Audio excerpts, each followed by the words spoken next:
I'm back! Oh my gosh.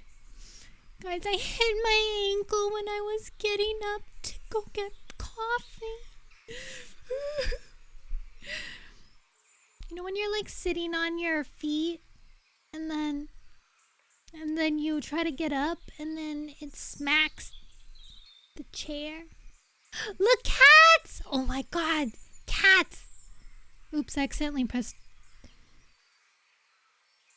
Wait. No, I want that, but I don't want the warrior book. Hold on, guys. We need to make a small adjustment. I want the ears. Ah!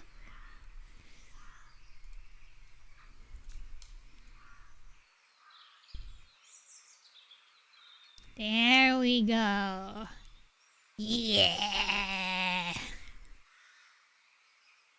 Hello!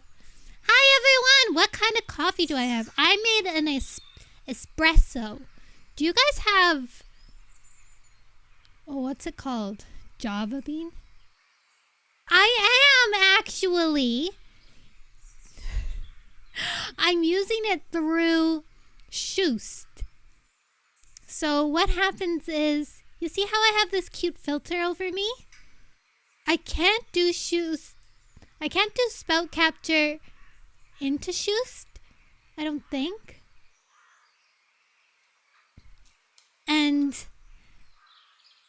But on Shoost to OBS, I have the spout capture. So you can't see Shoost's overlay, but you can see VTube Studio, because VTube Studio into Shoost is only a window capture. An actual espresso brewed at 9 bar pressure? I don't know how you tell how much you pressure it, but we do have an espresso machine, and we do have like the little temp, and I do have to put my weight on it, but I don't know how much I should be pushing down. But it's crazy because, oh, it's called JJ Bean. That's what it's called. So we got coffee from JJ Bean, and oh my gosh, the difference in store-bought and coffee ground from an actual coffee shop, crazy. Espresso. Hi, Van! Is it called an AeroPress? I don't know. Anyways, you can like tell the quality of beans really does. It's wild! Like when I did it today, because I've been used to doing the store-bought one. When we did the coffee shop one, you know how when you have like good coffee bean, there's like the crema? Is it crema? I don't know what it's called, but there's like that layer on top of the espresso when you make it. You know what I mean? It's like cloudy. Crema, yeah! And I hadn't been getting that with the store-bought, and then when I got it today, I was like, wow. That's crazy. I've been missing out. Oh my god, there's a blueberry pop cub in the pop cubs. How are you guys today? How are you guys? I hope you don't hear the lawnmower outside, because there's somebody lawnmowering. If you change your mind. Are you just drinking espresso? I made a latte. I don't think I can take it, because I can't even drink shots. I can't swallow that fast. Are you supposed to shot an espresso? Or are you supposed to sip it? Because I don't know. I guess I've never technically tried to sip it or drink it as a shot. Sip, savor it. Because they say that a proper coffee espresso is not bitter. Like it's not supposed to be bitter. Once I was in... Other times you want caffeine quick, so you just knock it back. I like froth. I like... What was it, Peachy? A dry dry coffee.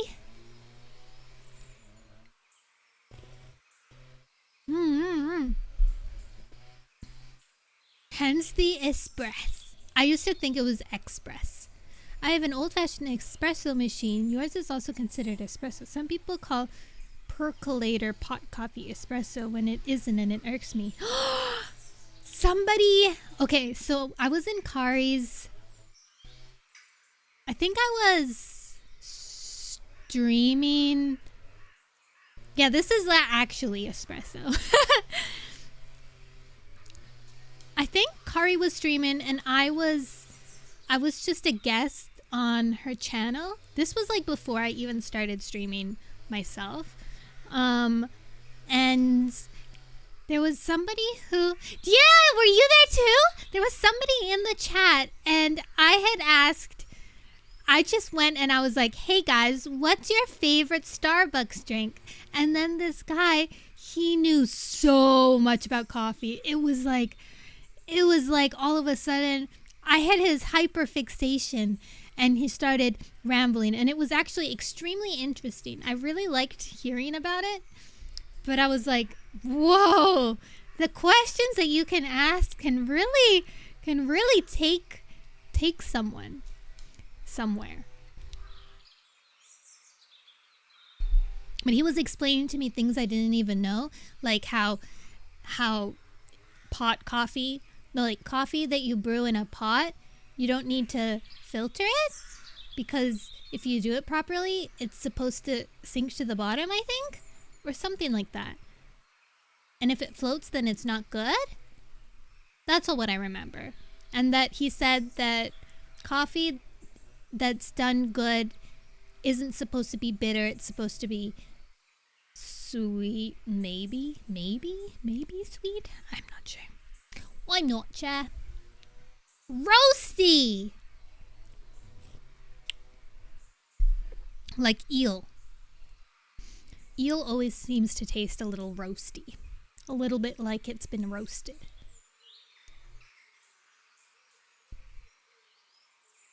I wrote a character once who was a barista. And because I'm a writer, I wrote a character and he was a barista, and at the time I couldn't drink coffee. So I had to do a whole bunch of research on coffee, and then to make sure that what I was writing was accurate, I went and I had a taste of every single coffee I could, just so I knew how to describe it properly. You miss being a barista? I feel like at any given time, I know 3 baristas. At any given time, there are 3 people I know who are a barista. The world champion.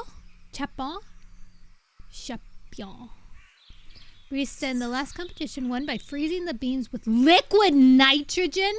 Heat extracts more acid, which makes it... Whoa!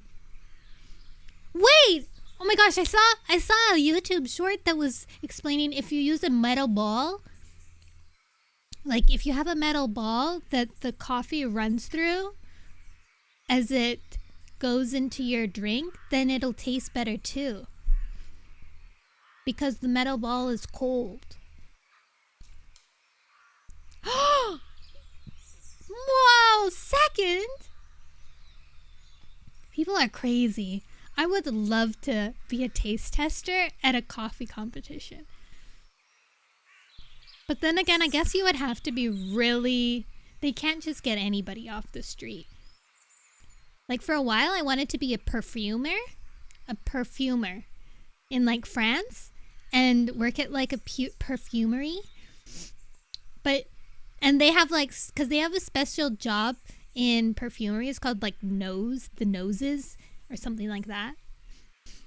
And basically they smell the perfumes, but they have to be really, really, really good at smelling.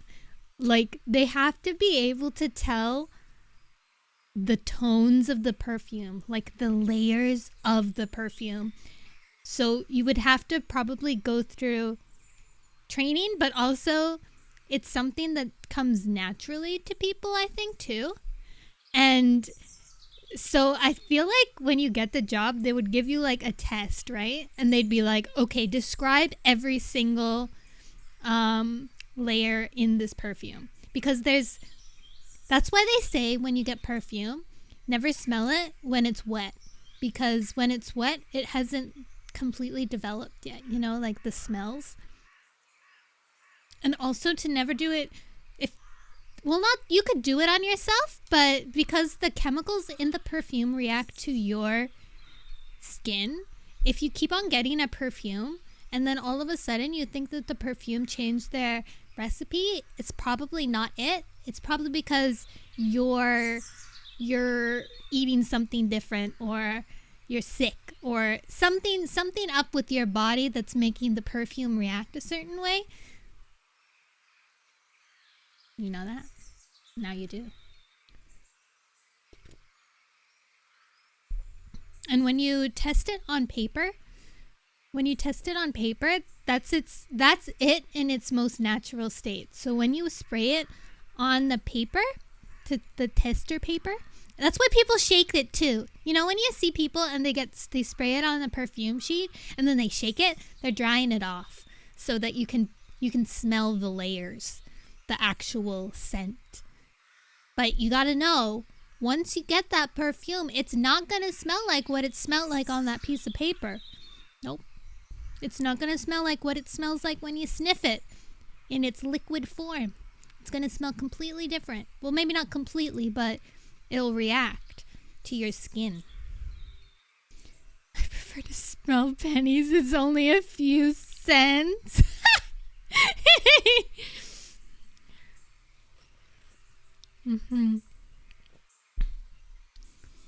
I really like that perfume place.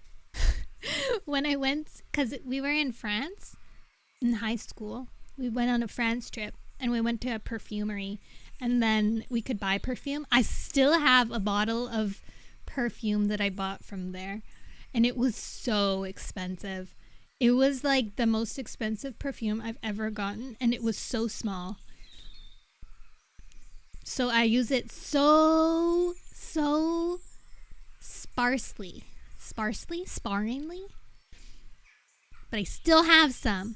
And every now and then I spray it on myself and I'm like, I wonder what it smells like this time of my life. These are the perfume facts. I forget how we got into perfumes. Oh yeah! About like being able to taste the layers of coffee. To properly judge.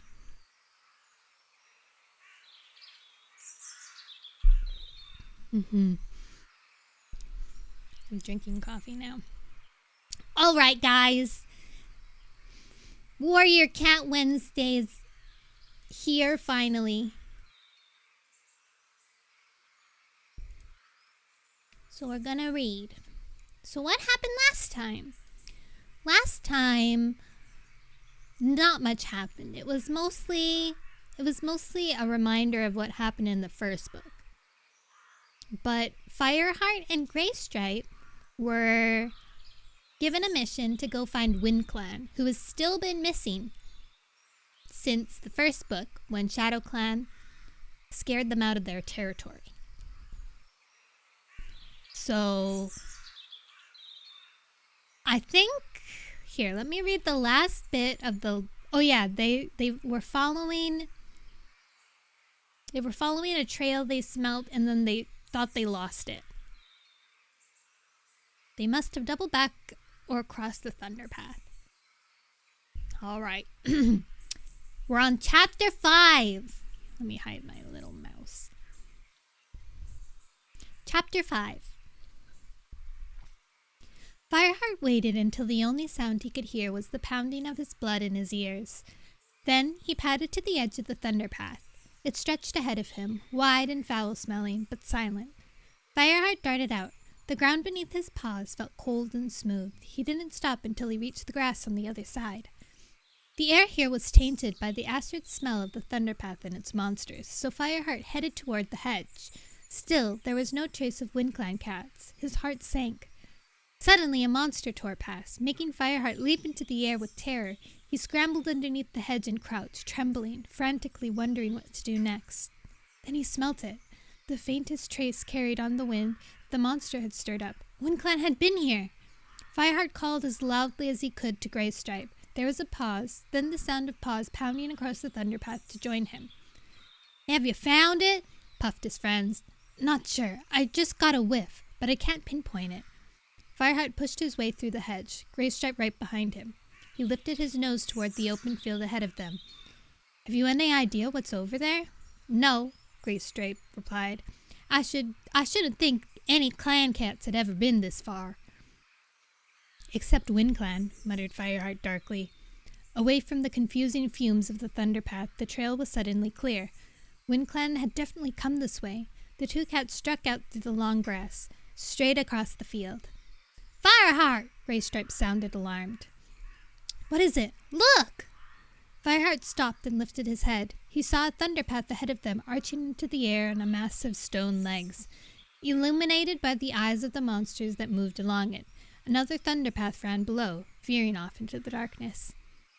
Greystripe nodded toward a tall thistle. And smell this!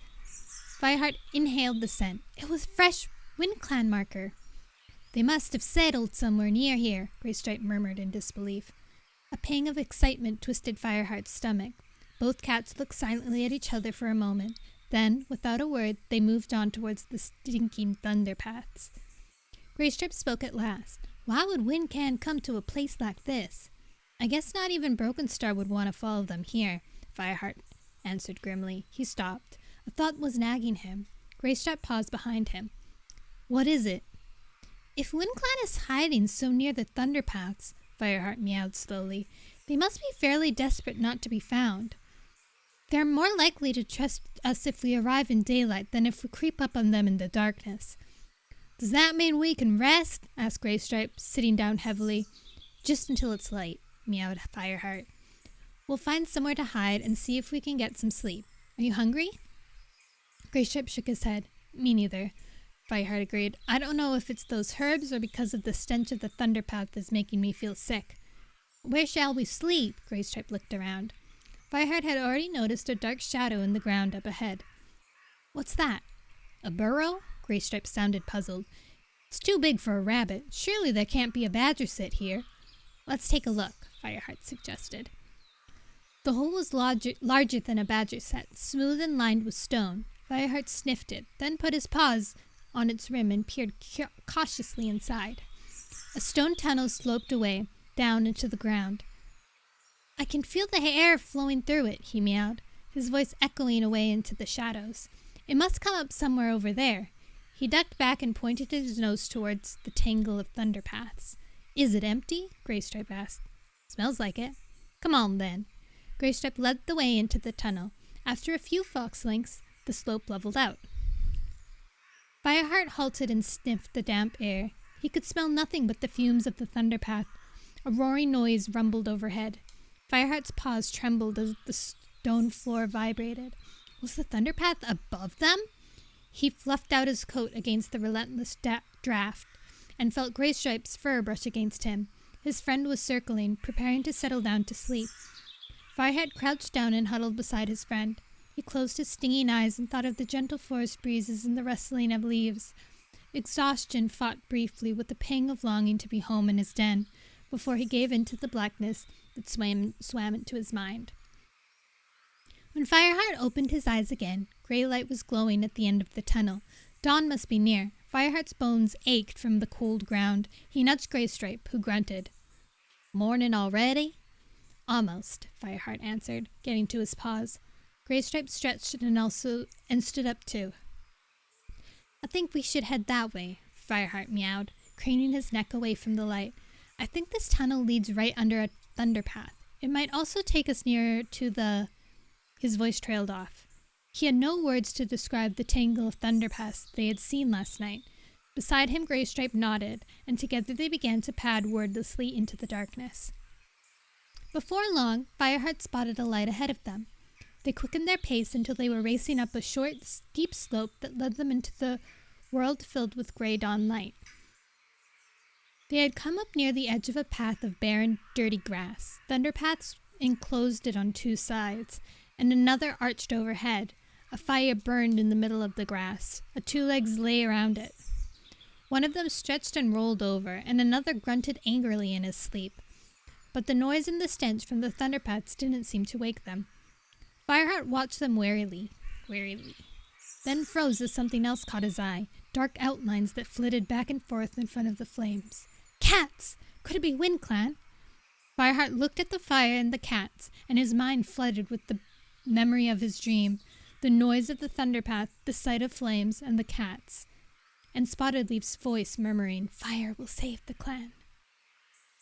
A surge of emotions made Fireheart's legs feel weak. Did this mean ThunderClan's fate was bound up with the fate of WindClan? Fireheart! Fireheart! Greystripe's voice jolted Fireheart back to reality. He breathed deeply to calm himself. "We must find Tallstar and speak with him," he meowed. "Then you think it is WindClan?" asked Greystripe. "You smelled their marker. Who else could it be?" Fireheart replied. Greystripe looked at him, his eyes shining with triumph. "We found him!" Fireheart nodded. He didn't point out that fighting WindClan was only half their mission. They still had to convince them that it was safe to return home. Greystripe braced himself, ready to leap forward. "Let's go!" "Hang on," Fireheart warned. "We don't want to startle them." Just then, one of the two legs sat up with a jolt and began shouting at the ragged cats around the fire. The noise roused the other two legs, who joined in with rough, angry voices. The WindClan cats scattered. All caution forgotten, Fireheart and Greystripe raced after them. Fireheart could feel his fur prickle with fear as he and Greystripe ran straight toward the fire and the two legs. Every instinct told him to keep away, but he dared not lose sight of the fleeing WindClan cats. One of the two legs staggered to its feet, looming up in front of him. Fireheart skidded, sending up a spray of dust. Something exploded beside him, pelting him with hard-edged splinters, but nothing pierced his thick coat. He glanced backward, checking for Greystripe. He was relieved to see his friend right behind him, his eyes wide with alarm and his fur standing on end. They charged into the safety of the shadows beneath the soaring thunderpath. Ahead, Fireheart watched the WindClan cats stop close to one of the thunderpath's great stone legs, and then, one by one, the cats disappeared into the ground. "Where did they go?" meowed Greystripe in amazement. "Another tunnel?" Fireheart suggested. "Come on, let's find out." Cautiously, the two friends approached the spot where the WindClan cats had vanished. As they neared, they saw a hole in the earth, like their resting place on the previous night. The entrance was round and lined with stone, sloping away into utter blackness. Fireheart led the way, all his senses alert for a WindClan patrol. The floor beneath his paws felt wet and slimy, and the sound of trickling water echoed around them. As the tunnel leveled out, Fireheart pricked his ears and opened his mouth. The damp air smelled rank and bitter, worse than the tunnel they had slept in. Here the thunderpath fumes mingled with the fierce scent of WindClan cats. It was too dark to see anything, but after a few paces Fireheart's whiskers sensed a turning in the tunnel. Fireheart flicked his tail, touching Greystripe lightly with its tip. He couldn't see his friend in the blackness, but Greystripe must have felt the signal, because he stopped beside Fireheart, and together they peered around the corner. Ahead of them, the tunnel was lit by a narrow hole in the ceiling that led to the wasteland above. Fireheart could see many cats huddled together in the gray light. Warriors and elders, queens and kits, all pitifully thin. A cold breeze blew relentlessly through the hole in the roof, stirring the thin fur on the skinny bodies. Fireheart shuddered, for the breeze carried to him the stench of sickness and crow food. Suddenly, the tunnel shook as a monster roared overhead. Greystripe and Fireheart, already tense, jumped, but the WindClan cats didn't react. They simply huddled with their eyes half closed, numb to their surroundings. The noise died away. Fireheart took a deep breath and stepped around the corner, out into the thin light. A gray WindClan Tom spun around, his fur standing on end as he yowled an alarm to the rest of the clan. In one smooth movement, the WindClan warriors formed a line across the tunnel in front of the queens and elders, their backs arched, hissing fiercely. With a feeling of dread, Fireheart saw the glint of unsheathed claws and thorn-sharp fangs. These half-starved cats were about to attack. Done! Poor Wind Clan! They're just like starving in a tunnel together.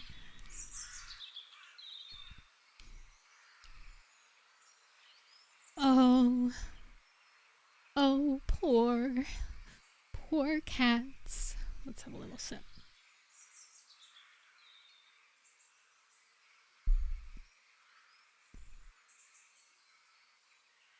Coffee.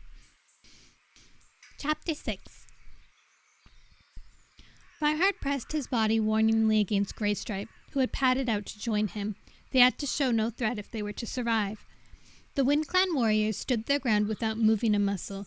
They're waiting for a signal from their leader, Fireheart realized. They still follow the warrior code, even though they have to live like this. From behind the line of warriors, a black and white Tom weaved his way to the front. With a jolt, Fireheart recognized the long-tailed cat from his dream. This must be Tallstar, leader of Wind Clan. Tallstar sniffed the air, but Fireheart and Greystripe were downwind, their scents carried away by the steady breeze. As the black and white cat walked towards them, Fireheart breathed in the rank odor of crow food that hung on his coat. Like Greystripe, he remained perfectly still, his eyes down, as Tallstar circled them, sniffing their fur closely. Finally, Tallstar returned to his warriors. Fireheart heard him murmur, "ThunderClan." The warriors flattened their fur, but remained on a defensive line, shielding the rest of the cats. Tallstar turned to face his visitors and sat down, curling his tail carefully around his paws. "I was expecting ShadowClan," he growled, his eyes burning with hostility. "Why are you here?" "We came to find you," Fireheart meowed, feeling his voice crack with tension. "Bluestar and the other clan leaders want you to return home." The Wind Clan leader's voice was still wary. That land is not safe for my clan anymore," he meowed. There was a haunted look in Tallstar's eyes that sent a pang of sorrow through Fireheart. ShadowClan has driven out Broken Star," he meowed. "He is no longer a threat." The warriors behind Tallstar turned and looked at one another. Murmurs of surprise rippled back through the clan. I've lost my place. "You must return as soon as possible," Fireheart urged. "ShadowClan and RiverClan are starting to hunt in the uplands. We saw a RiverClan hunting patrol near the old badger set while we were on our way here." Tallstar bristled angrily. "But they are poor rabbit hunters," Greystripe added. "I think they went home with empty bellies." Tallstar and his warriors purred with satisfaction. Their good spirits encouraged Fireheart, but he could see how weak they were. This clan would find the journey back to the uplands long and hard. "May we travel with you?" he suggested respectfully. Tallstar's eyes flashed. He knew the question was a tactful offer to help.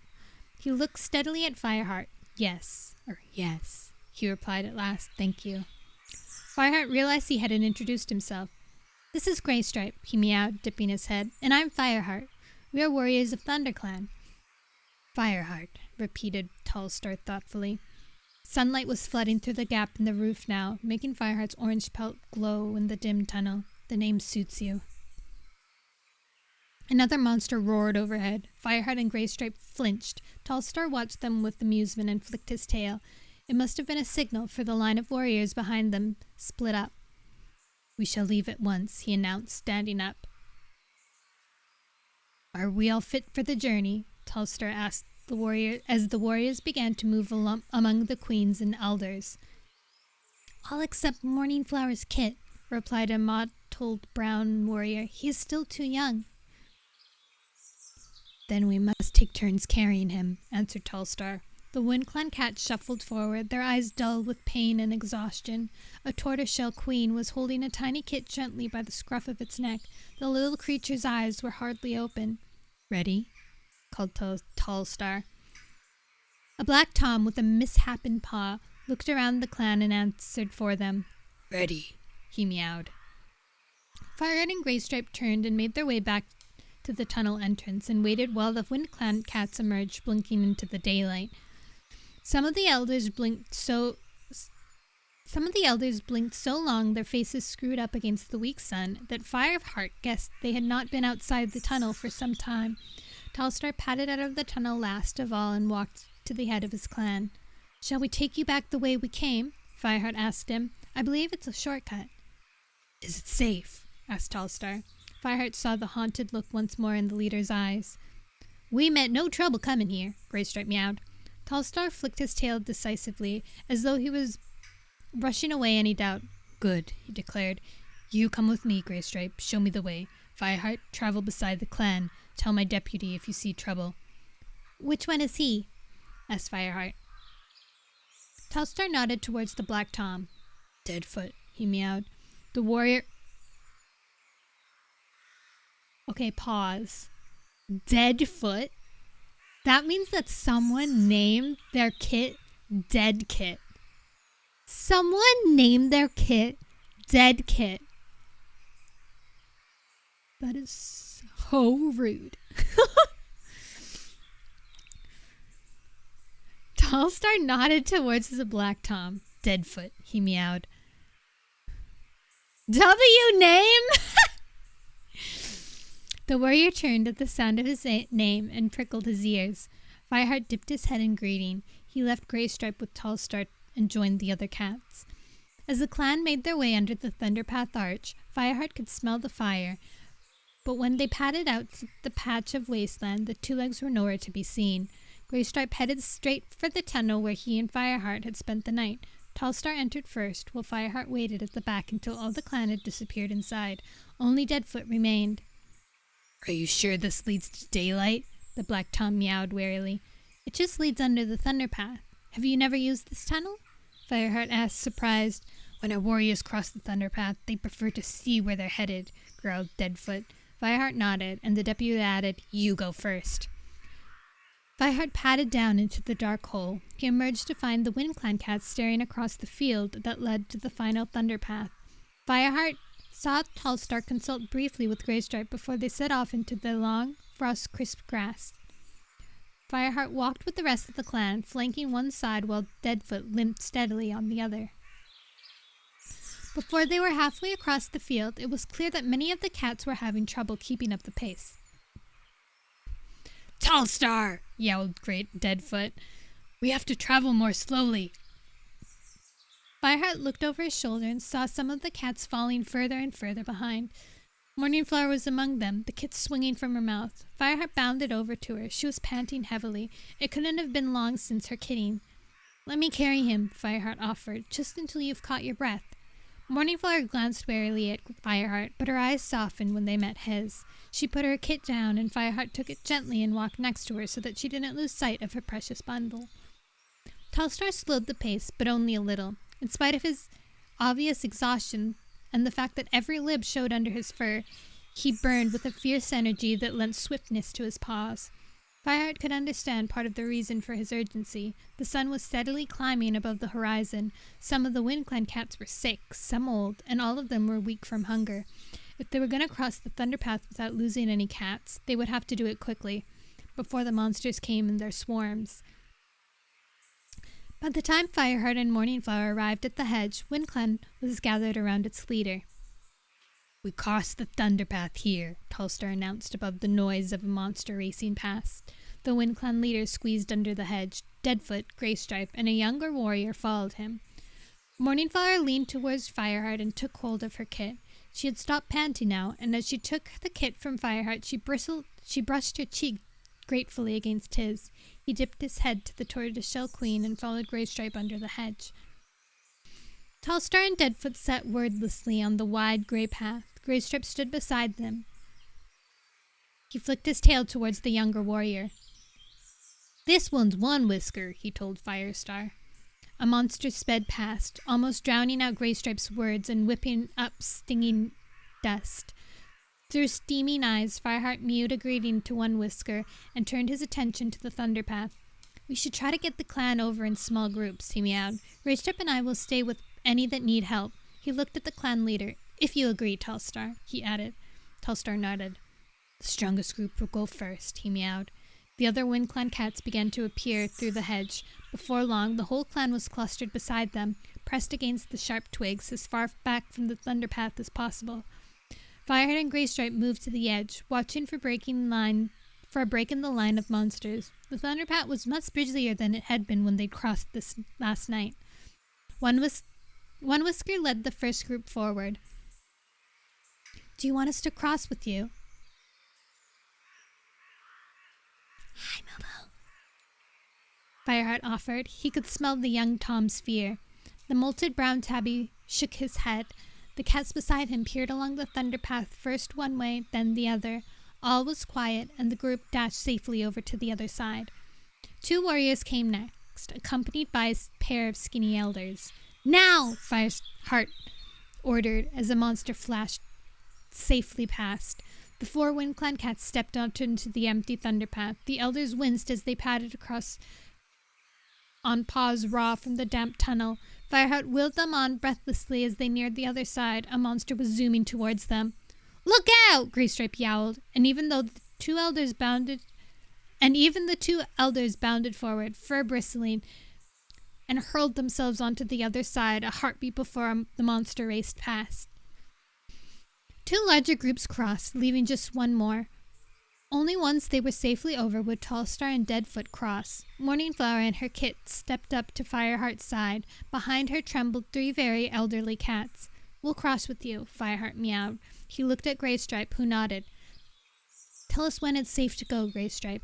Fireheart leaned forward to take Morningflower's kits, but she pulled back, her ears flat. Fireheart looked deep into her frightened amber eyes and understood. She and her kit would live or die together. "Now!" At Greystripe's yowl, Fireheart and Morningflower stepped out onto the thunder path. The elders crept up behind them with Greystripe beside them.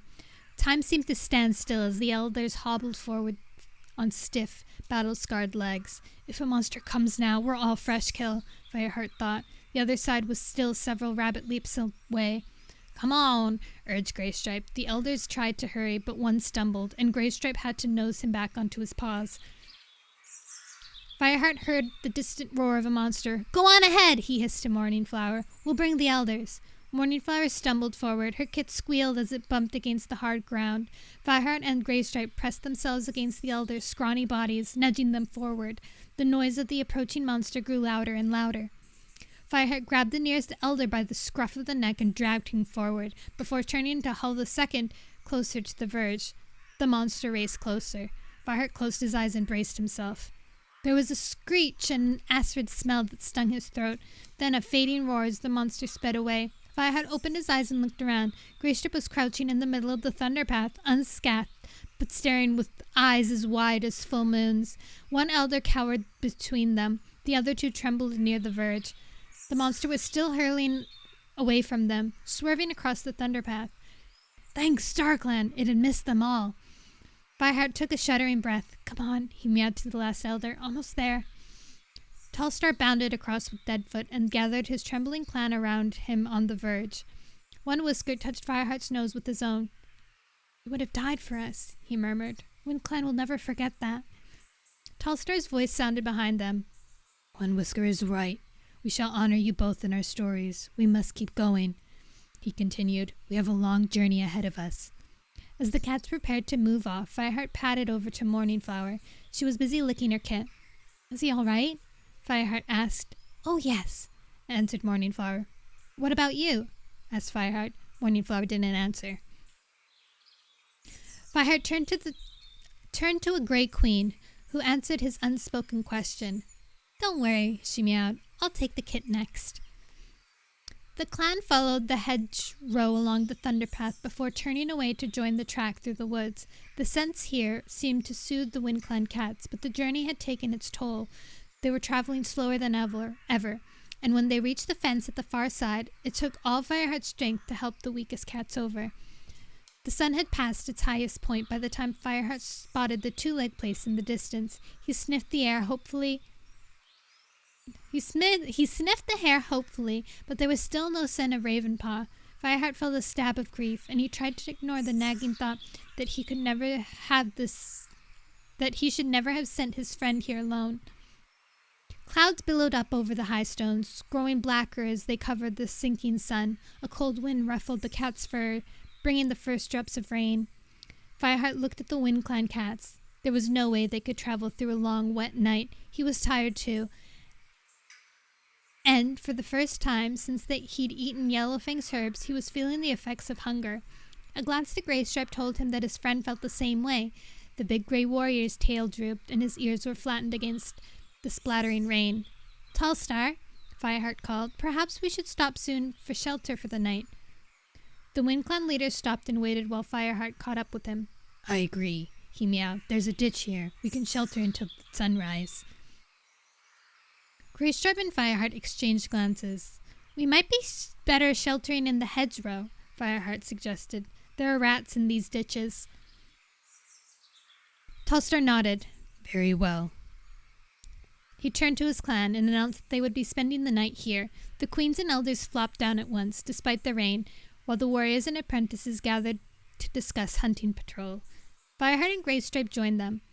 "I don't know how good the hunting will be here," Fireheart meowed. "There are too many two-legs." Greystripe's stomach growled as if in agreement, and the other warriors turned to him with amused but sympathetic eyes. Then they froze as the grass behind them rustled. The Wind Clan warriors bristled, arched their backs, unsheathing sharp claws, but Fireheart and Greystripes turned their heads joyfully. The wind carried a scent of familiar as their own den. "Ravenpaw!" Fireheart gasped as a sleek black cat emerged from the long grass. Fireheart raced over to his friend and nuzzled him. "Thanks, Star Clan, you're safe," he purred. He stepped back and studied Ravenpaw in surprise. What had happened to the skinny, scared black apprentice?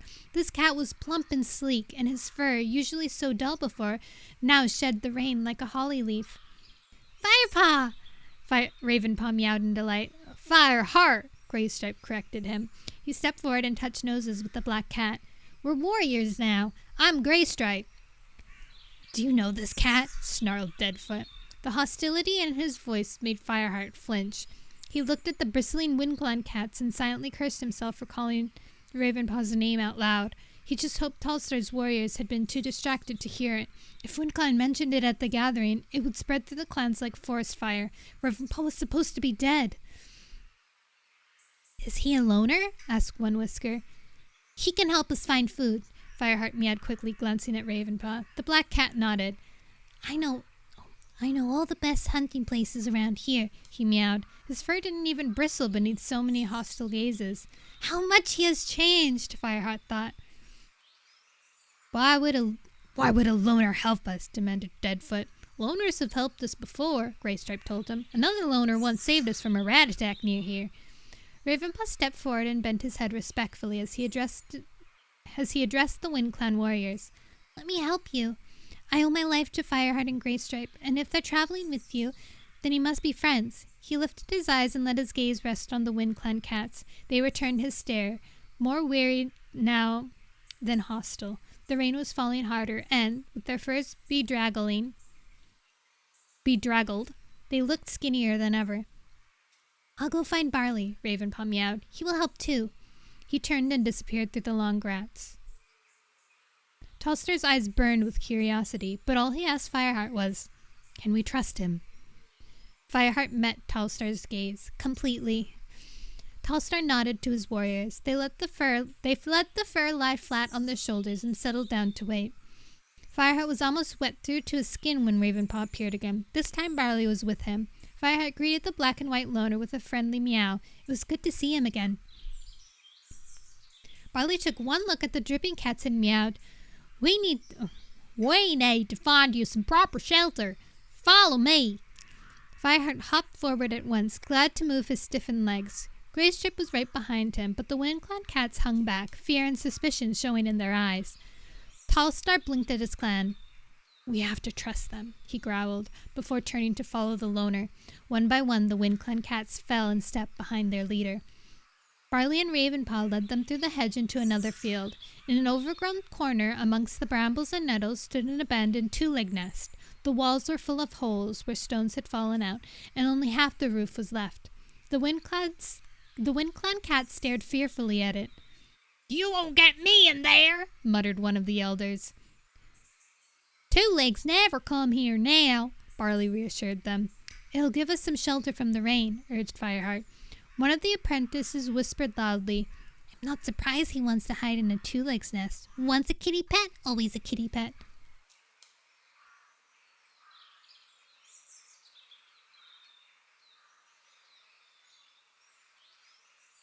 Hold on. There's no way this apprentice would know that Fireheart is a kitty pet. There is no way. They were chased out. They were chased out of their land when Fireheart joined the clans. They would have absolutely no idea that he's a kitty pet. He doesn't smell like one anymore. He's been living with them for ages. A fault in the writing. Their editor didn't catch it. Shake my head.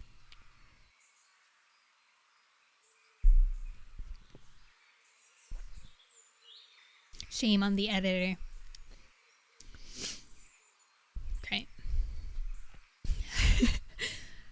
Fireheart bristled. He hadn't heard that insult for several moons, but the story that a kitty pet had joined a clan must have made rich gossip at any gathering. They weren't there. Or it's lore? I don't think it's lore. Hello! Sorry, I have to sneeze.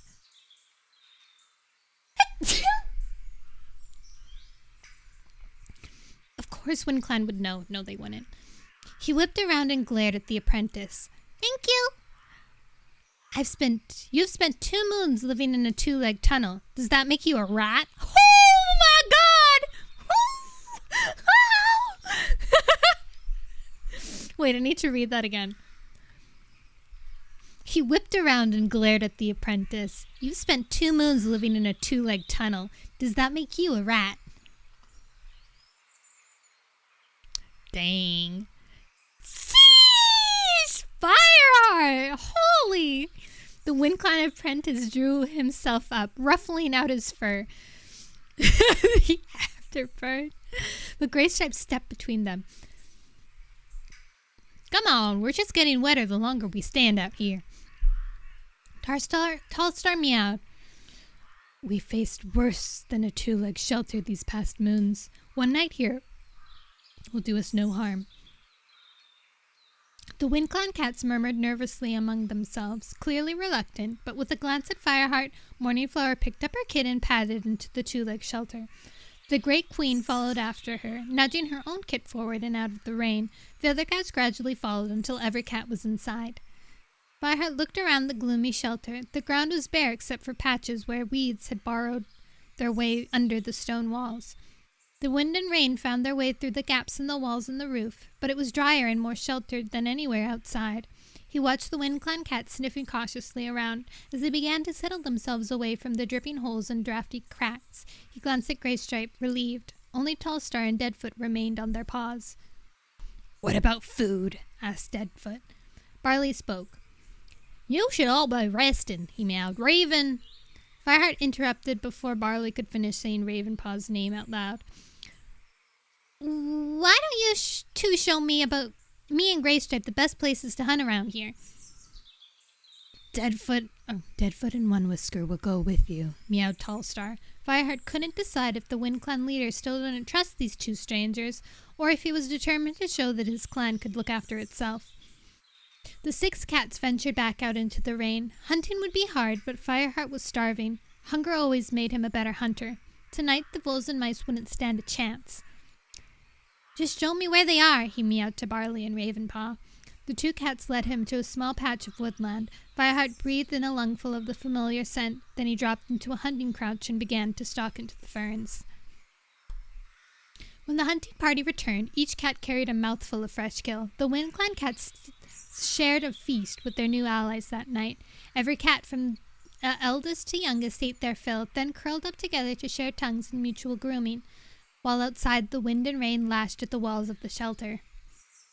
As darkness settled in, Barley got to his paws. I'm off. Rats to catch, he meowed. Barley.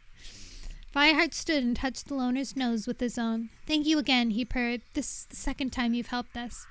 Thanks for sending Ravenpaw to me. he replied barley. He's turned into a fine rider, and it's good to share a meal with a fellow cat from time to time. Is he happy here? Asked Fireheart. Ask him yourself, meowed Barley. And with that, he turned and disappeared into the night. Fireheart padded over to Tallstar, who was washing his paws.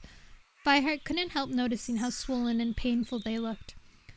We'll take turns keeping watch if you like, he offered, flicking his tail toward Greystripe and Ravenpaw.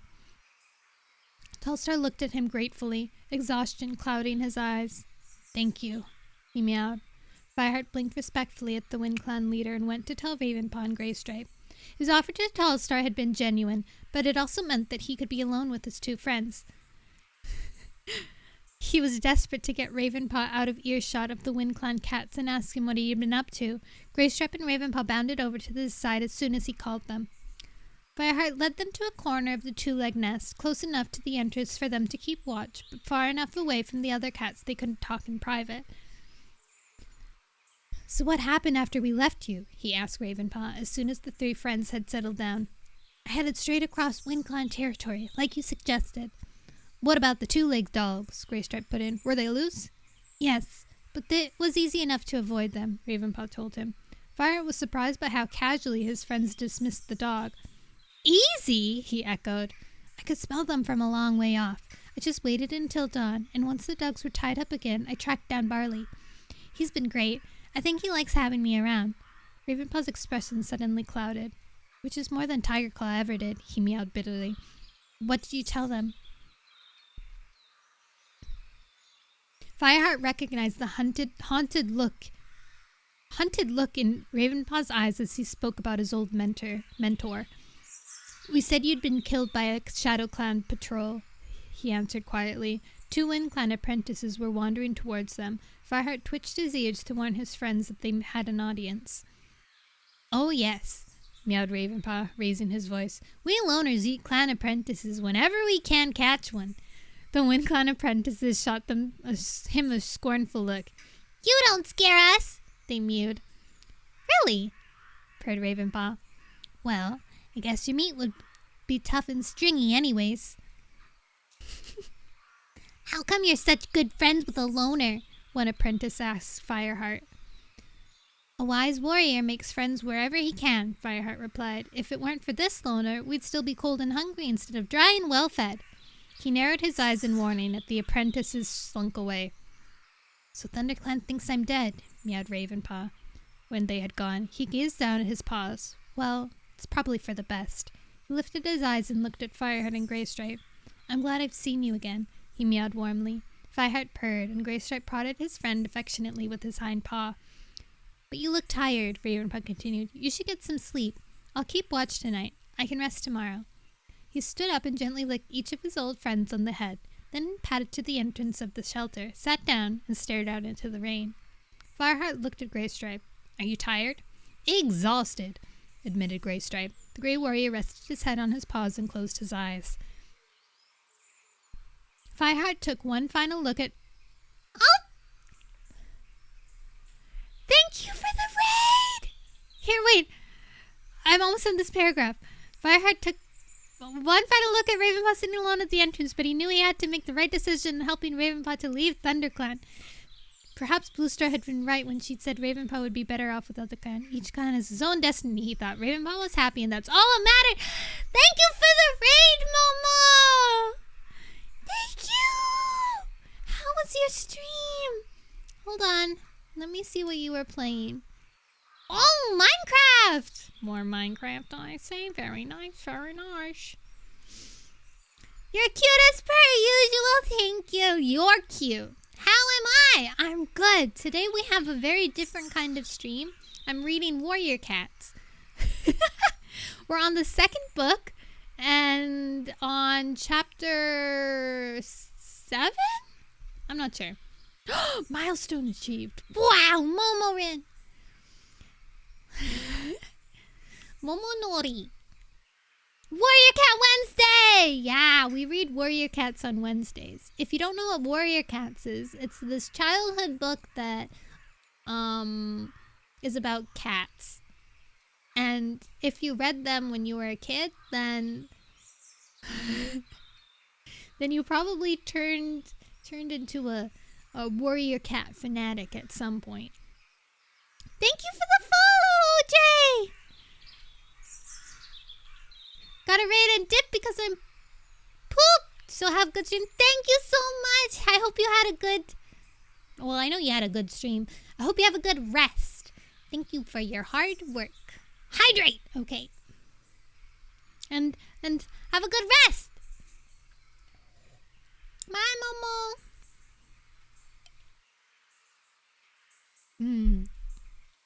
But yes, hello Raiders. I'm Nono. I'm a nostalgic streamer. Today it's Warrior Cat Wednesday, where we read Warrior Cat books. We've already read the first book, so we're into the second book. I don't think you really... Momo and now no. I don't think you really need... Do you need context to listen to it? I don't know. Either way, we're in the middle of a chapter. Context is... There's also Mumu. Yes, that's Mumu. Momo, Mumu, Nono. The context right now is that Fireheart, the protagonist, and his BFF, Greystripe, are on a mission to bring back a clan of warrior cats to their forest because they were chased out by another clan.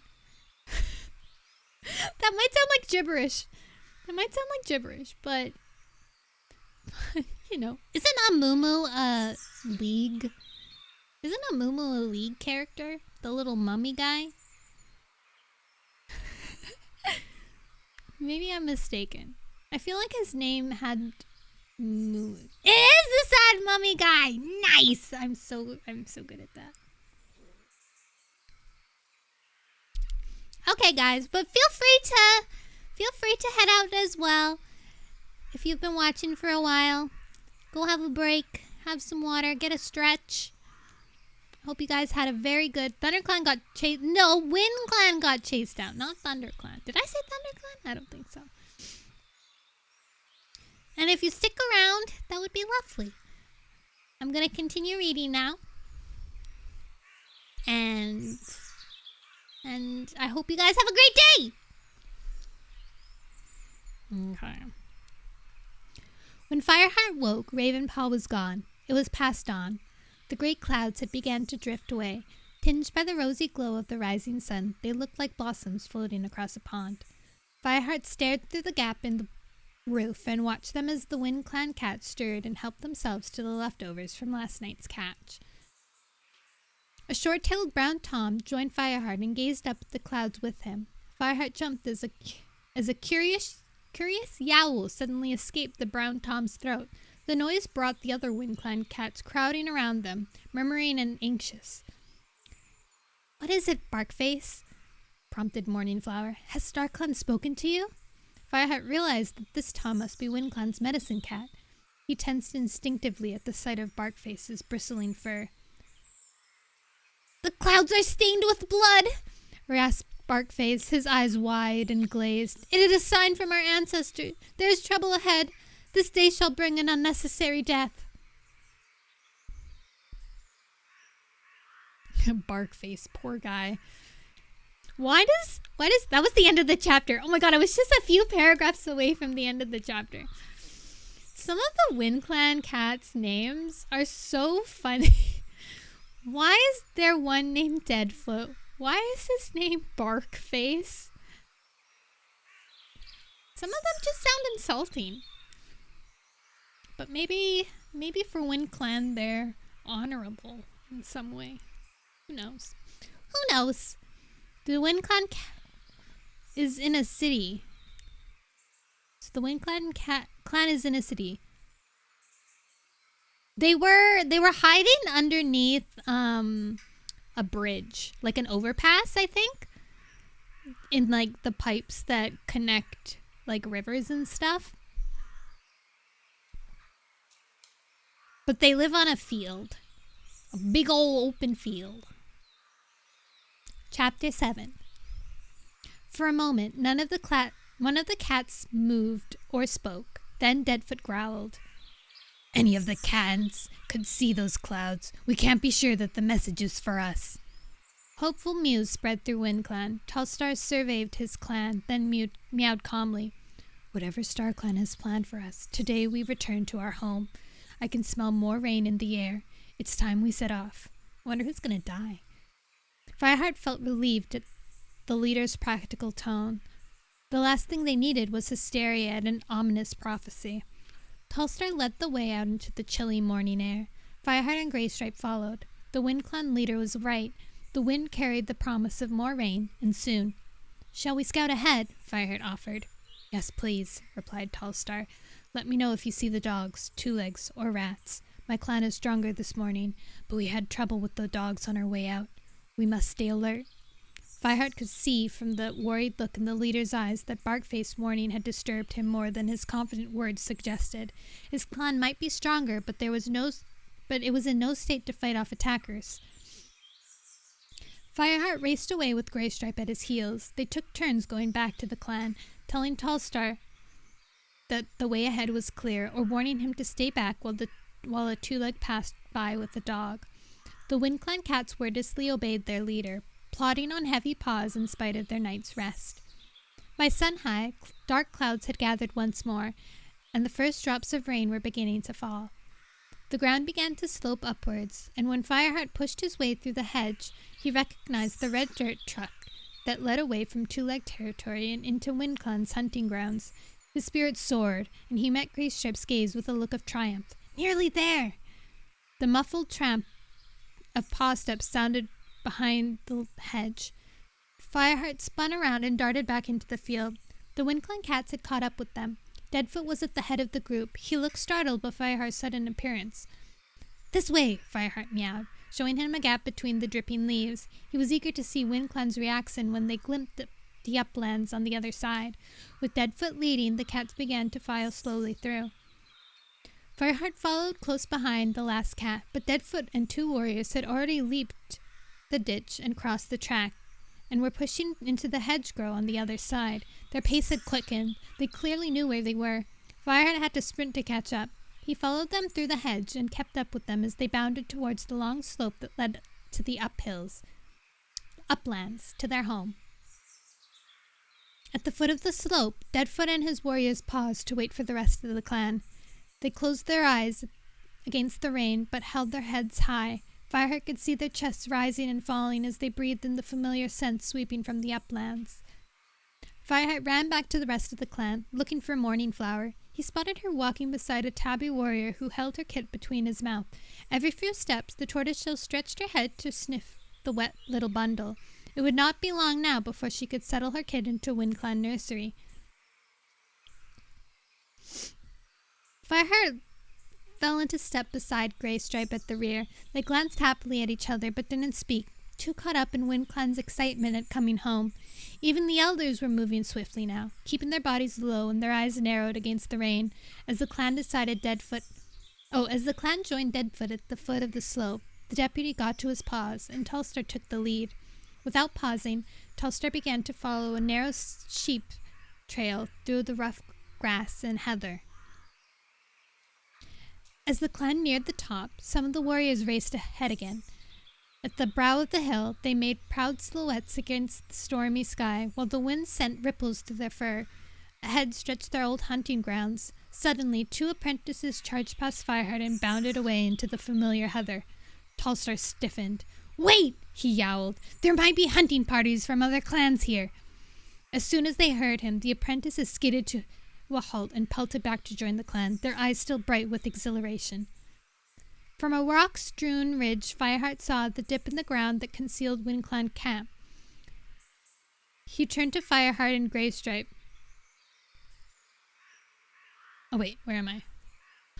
With a purr of delight, Morningflower took her kit from the mouth of the tabby warrior and hurried towards the hollow. Tallstar flicked his tail at the three warriors, and three warriors raced forward to escort her as she disappeared over the edge and down into the camp. The WindClan leader paused while the rest of his clan rushed into the sheltered bushes below. He turned to Fireheart and Greystripe, his eyes shining. "My clan is grateful for your help," he meowed. "You have both proved you are warriors worthy of StarClan. WindClan has come home, and it is time for you to return to yours. Fireheart felt a pang of disappointment. He wanted to see Morningflower settle in the nursery with her kit, but Tallstar was right. There was no need for them to stay here any longer. Tallstar spoke again. There may be hostile hunting parties around. One Whisker and Deadfoot will escort you to the fortress. Fireheart bowed his head. Thank you, Tallstar. Tallstar called to his warriors and gave them their orders. Then he turned his eyes once more to Fireheart. You have served WindClan well. Tell Bluestar that WindClan will not forget it was ThunderClan who brought them home. Deadfoot padded away in the direction of the 4 trees. Fireheart and Greystripe walked after him with One Whisker at their side. They stayed close together and found a narrow path through solid mass of gorse that provided good shelter against the rain. Suddenly, One Whisker stopped and sniffed the air. Rabbit!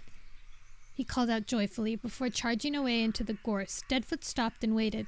Fireheart could see the glint in the deputy's tired eyes. There was a rush of paw steps in the distance and the rustle of grass. Then silence. 1 moment later, One Whisker returned with a large rabbit dangling from his jaw. Greystripe leaned towards Fireheart. Little better than RiverClan warriors, eh? Fireheart purred in agreement. One Whisker dropped the fresh kill on the ground. Anyone hungry? They ate the rabbit gratefully. When he'd eaten his share, Fireheart sat up and licked his lips. He felt refreshed by the meal. But a weary coldness was beginning to nag at his bones, and his paws felt sore. If he and Greystripe followed the route they'd come past the 4 trees, they still had a long way to go. What if they took a shortcut through RiverClan's hunting grounds? After all, they were on a mission that had been agreed to, at the gathering, at least, by all the clans. Could RiverClan really object if they passed through their territory? It wasn't as if they were going to steal any prey. Fireheart looked around at his companions and meowed tentatively. You know, it'd be quicker if we followed the river. Greystripe looked up from washing his paws. But that would mean crossing into RiverClan territory. We could follow the gorge, Fireheart explained. RiverClan doesn't hunt there. It's too steep for them to get down to the river. Greystripe gently rested a damp paw on the ground. Even my claws ache, he murmured. I wouldn't mind taking a shorter route. He turned his yellow eyes hopefully at the WindClan deputy. Deadfoot looked thoughtful. Tallstar ordered us to travel with you to 4 trees, he answered. If you don't want to come with us, we understand, Fireheart answered quickly. We'll only be in RiverClan territory for a blink. I can't see us meeting any trouble. Greystripe nodded, but Deadfoot shook his head. We couldn't let you go into RiverClan territory alone, he meowed. You're exhausted. If you did meet trouble, you're in no state to deal with it. Why wouldn't they just take the long way? We won't meet anyone, Fireheart had convinced himself, and was determined to convince Deadfoot too. Deadfoot gazed at him with wise old eyes. If we did go that way, he mused, it would let RiverClan know that WindClan is back. Fireheart pricked his ears in understanding. And once they smelled fresh WindClan scent, they might not be so keen to come rabbit hunting in your territory again. One Whisker licked the last traces of fresh kill from his lips and remarked, It'll mean we'll be home before moonrise. You just want to make sure you get a good nest in your den, Deadfoot retorted. His voice was stern, but there was a good-natured gleam in his eyes. Then we're going through RiverClan territory? Fireheart asked. Yes, decided Deadfoot. He changed directions and led the cats along an old bad trail and took them away from the barren uplands. Soon they were in RiverClan's territory. Even through the wind and rain, Fire could hear the roaring of rivers as it crashed and thundered somewhere up ahead. The cats followed the trail towards the noise. The path shrunk until it was a little more narrow than a strip of grass on the very edge of a deep gorge. On one side of the land stretched upwards, steep and rocky. On the other it plunged straight down. Fireheart could see the far side of the gorge with only a few fox lengths away. The space looked tantalizingly narrow, and Fireheart wondered if he could leap the gap. Perhaps if he wasn't so tired and hungry. His paws prickled with fear at the thought of falling, but he couldn't resist peering over the side. Beneath his paws, the ground dropped away into a sheer cliff. Ferns clung to tiny ledges, their leaves glistening not from rain, but from the spray of the shallow torrent that foamed at the bottom of the gorge. Fireheart pulled back from the edge, the fur along his spine bristling with fear. Ahead of him, Deadfoot, One Whisker, and Greystripe plodded steadily on, heads down. They would have to follow this path until they cut away from it, through the small strip of forest that stood between them and ThunderClan territory. Fireheart stumbled as he hurried to catch up. Deadfoot's ears were prickled and his tail flattened so that it almost dragged along the ground.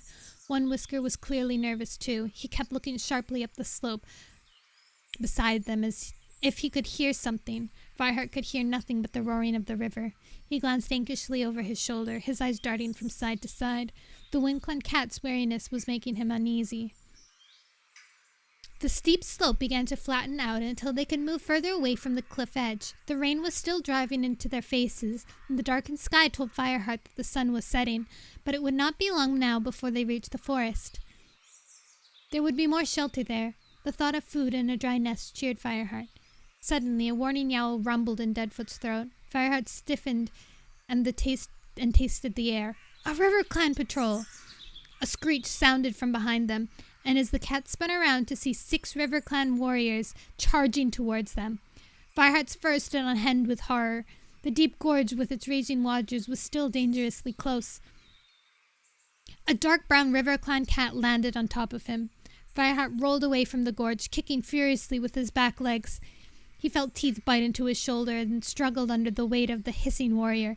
He scrambled desperately on the sodded ground, trying to free himself. The RiverClan warrior raked his side with sharp claws. Fireheart twisted a bit into the fur of his attacker. He clamped his jaw tight on and heard the warrior yowl, but the other cat's claws only racked him more fiercely. "This will be your last time you set foot in RiverClan territory," hissed the brown Tom. Around him, Fireheart was aware of his companions struggling fiercely. He knew they were as exhausted as he was from their long trek. He could hear Greystripes yowling violently. One Whisker hissed with pain and rage. Then, from the forest behind them, another sound reached Fireheart's ears. It was full of fury, yet it filled Fireheart with a surge of hope. Tiger Claw's war cry!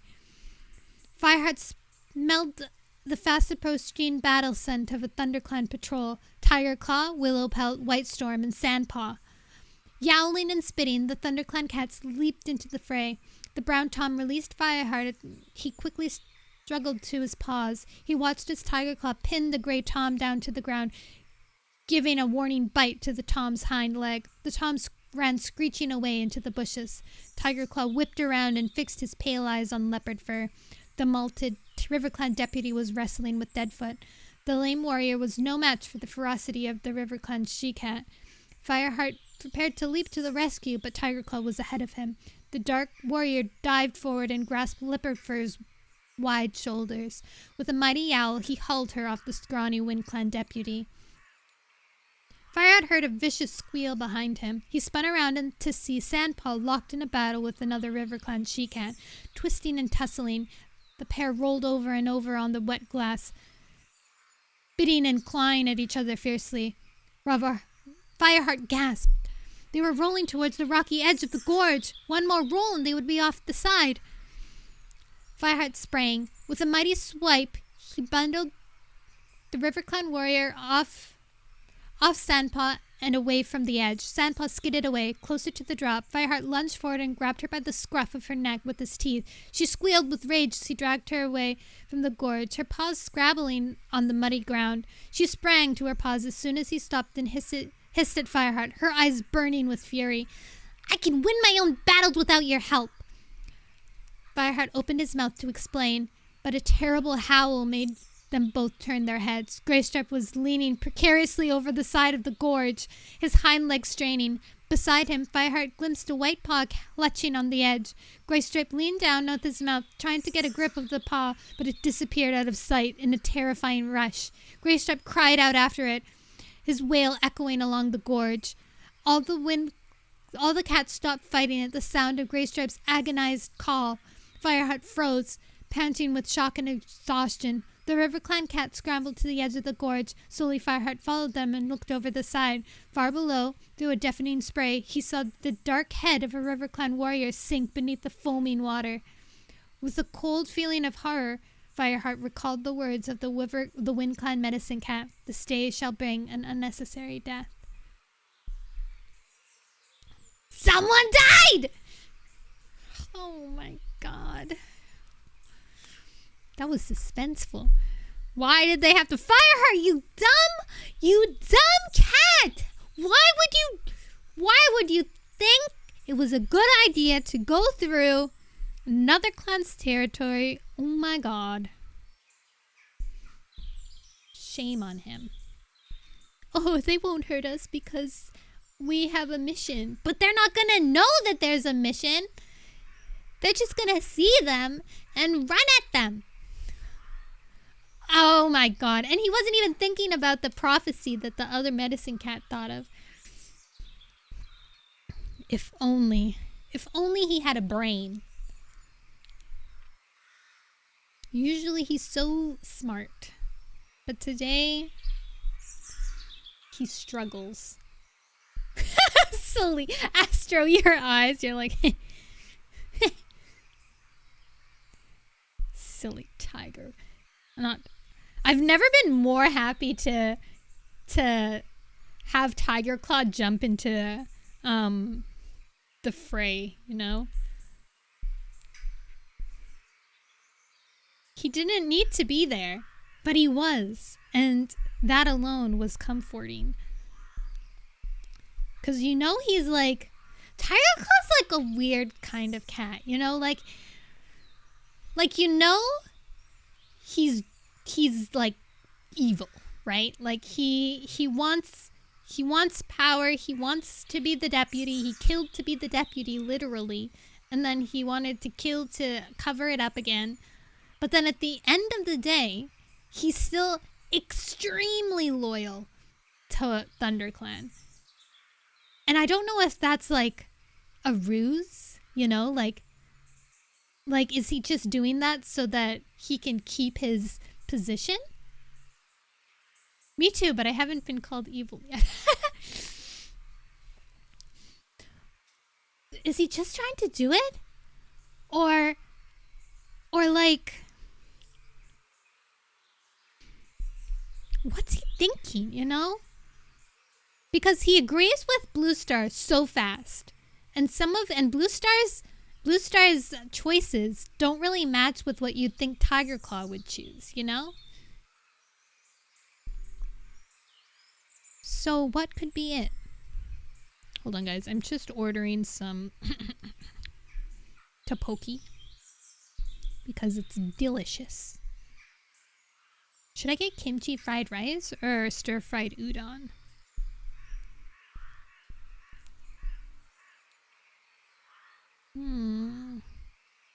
What do you guys think? Stir-fried udon or kimchi fried rice? I'm kind of feeling udon because I love udon. Okay, thank you for helping me, you guys. Your choices always make me so happy. Soft drink. They have Crush. Crush. Crush. Crush. 2, 3, 4. Nothing compares to... My hair.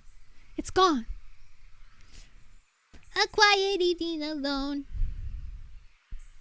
Just the one, two. All right. I chose my order. Go to checkout. No thanks. I love tteokbokki because they're so fast. They're gonna be here in like 10 minutes. Oh. Okay, maybe not 10 minutes, like 15 minutes.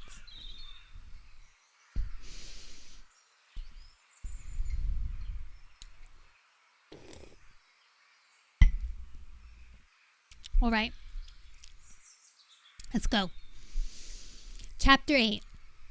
Leopardfur lifted her head and yowled into the wind. White Claw, no!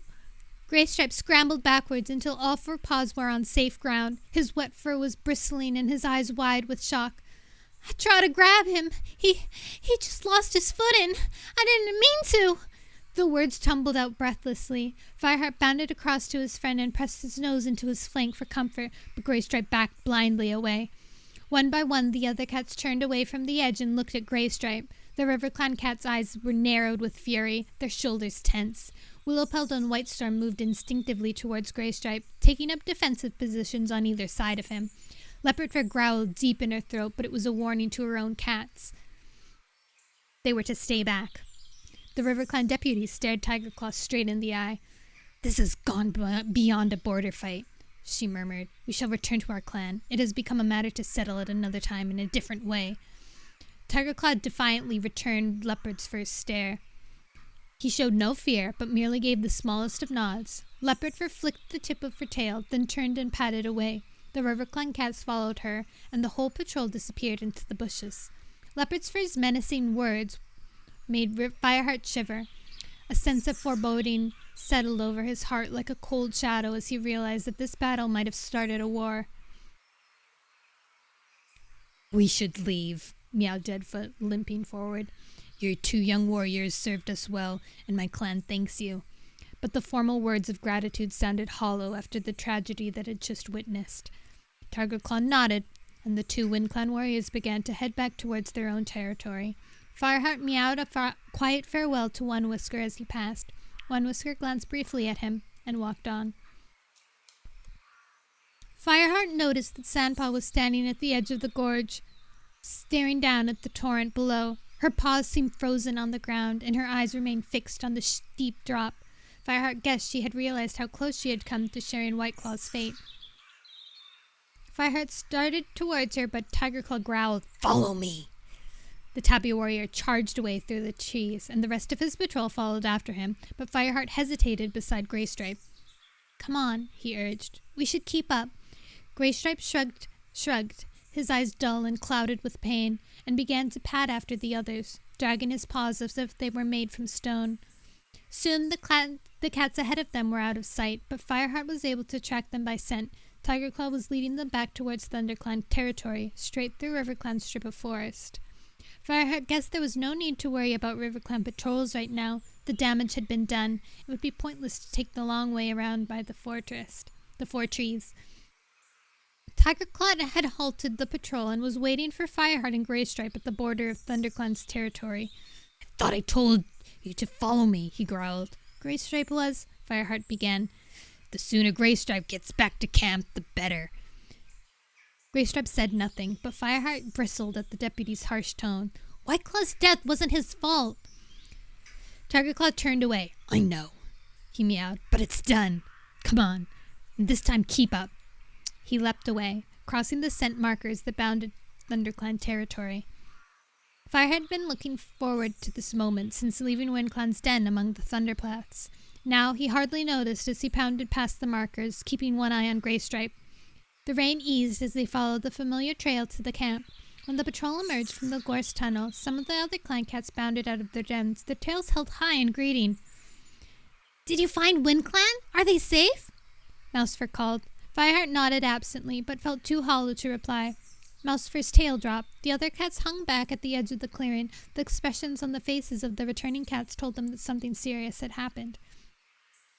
"Come with me," Tigerclaw ordered Fireheart and Greystripe, leading them towards Bluestar's den. Fireheart kept close to Greystripe so that his fur brushed against his friend. Greystripe just padded onward, neither drawing closer to Fireheart nor moving away. A warm meow welcomed them from the shadows beyond the lichen. The three cats pushed their way into the snug cave. "Welcome!" Bluestar leaped up, purring. "Did you find WindClan? Did you bring them back?" "Yes, Bluestar," Fireheart replied quietly. "They are safe at their camp. Tallstar told me to thank you." Good, meowed Bluestar. Her eyes darkened as she noticed Tigerclaw's grim expression. "What has happened?" Fireheart decided to return home through RiverClan territory, growled Tigerclaw. Greystripe looked up from the first time. "It wasn't just Fireheart who decided," he began. Tigerclaw interrupted him. "They were found by a RiverClan patrol. If my patrol hadn't heard their yelps in time, they wouldn't have made it home at all." "So you rescued them," meowed Bluestar, relaxing. "Thank you, Tigerclaw." It's not that simple, Tigerclaw snorted. They were fighting beside the gorge. A River Clan warrior who was battling Greystripe fell over the edge. Fireheart noticed Greystripe flinch at Tigerclaw's words. Bluestar's eyes widened. Dead? She asked, looking horrified. Fireheart meowed quickly. It was an accident. Greystripe never would kill a cat over a border fight. I doubt Leopard's fur sees it that way. Tigerclaw turned on Fireheart, his tail lashing from side to side. What were you thinking, traveling through River Clan territory and with Wind Clan cats? You sent a message that we're their allies, which will only drive River Clan and Shadow Clan closer together. Wind Clan was with you in River Clan territory. Bluestar looked even more alarmed.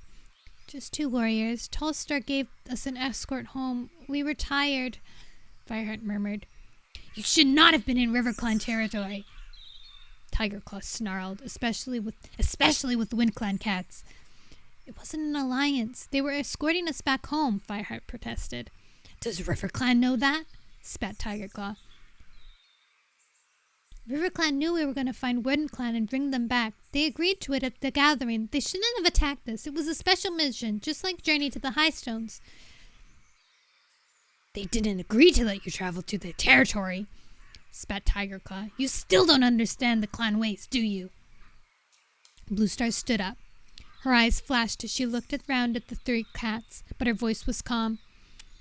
You should have not entered River Clan's hunting grounds. It was a dangerous thing to do. She looked sternly from Fireheart to Greystripe. Fireheart searched her eyes for a harsher reproach, but could find none. He felt torn between gratitude and guilt. He had caused a rift with River Clan that might threaten the safety of his clan for many moons. Bluestar went on, flicking her tail uneasily. At the same time, you did well to find Wind Clan and bring them back, but we will need to prepare ourselves for an attack from River Clan. We need to start training more warriors. Fireheart and Greystripe, Frostfur tells me that 2 of her kits are almost ready to begin their training. I want each of you to take the kits as your own apprentice. Fireheart felt stunned. What an honor! He couldn't believe Bluestar had suggested it, especially now. He glanced furtively at Tigerclaw. The deputy sat rigid as a rock. Greystripe raised his head. But none of Frostfur's kits are 6 moons yet. It won't be long before they are. The divisions at the last gathering troubled me, and today...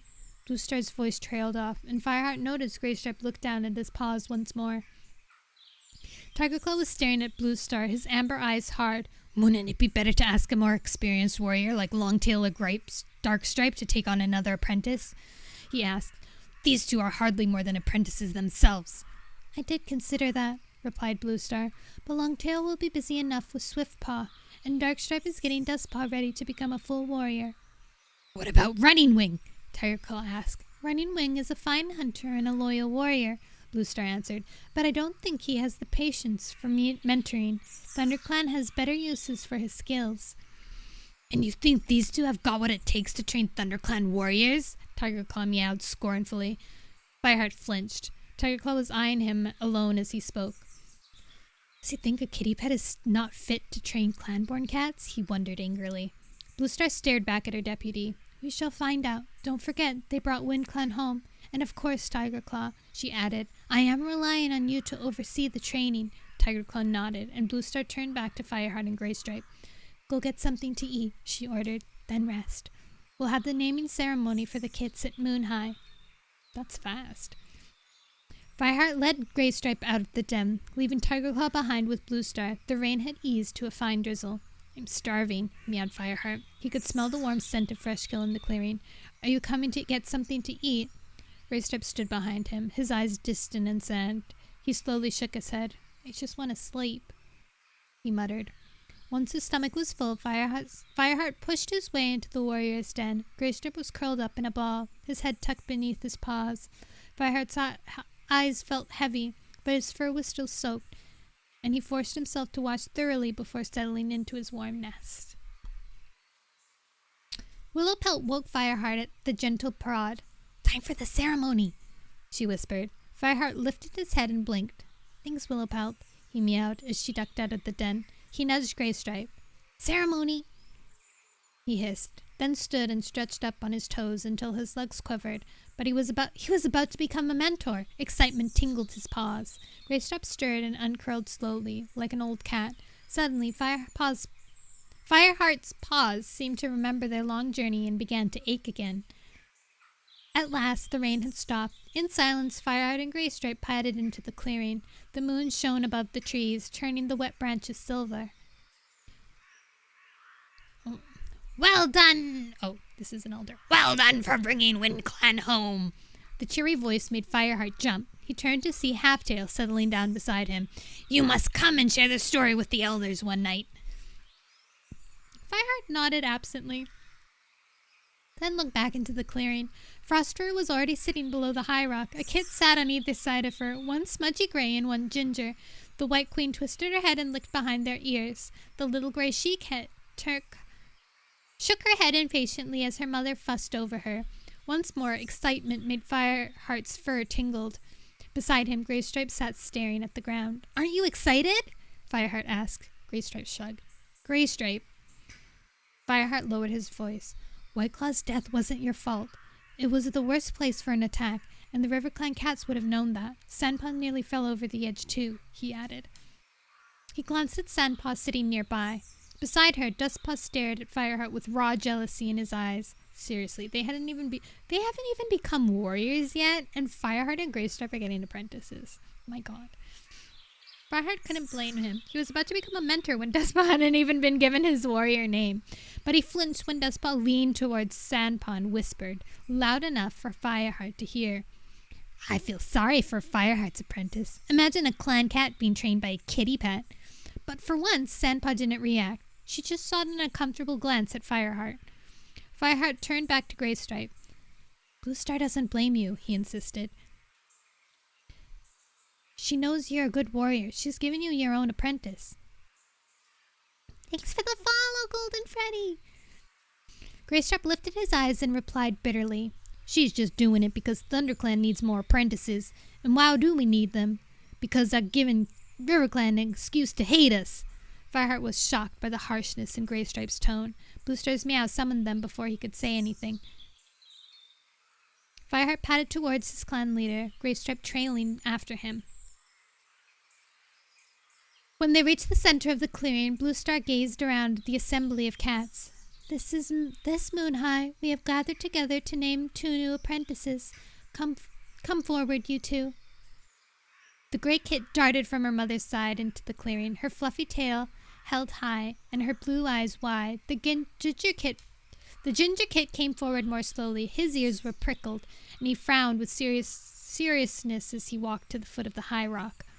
Fireheart's heart began to pound in his chest. Which one of these kits would he be given? He couldn't help but feeling that solemn-faced ginger kit would be easier to train, but there was something about the gray kit's clumsy enthusiasm that reminded him of himself when he had first joined the clan. From this day forward, Bluestar meowed, gazing down at the little gray kit, until she has earned her warrior name, this apprentice will be called Cinderpaw. Cinderpaw! The gray kit couldn't help mewing her name out loud. A quieting hiss came from Frostfur, and Cinderpaw ducked her head apologetically.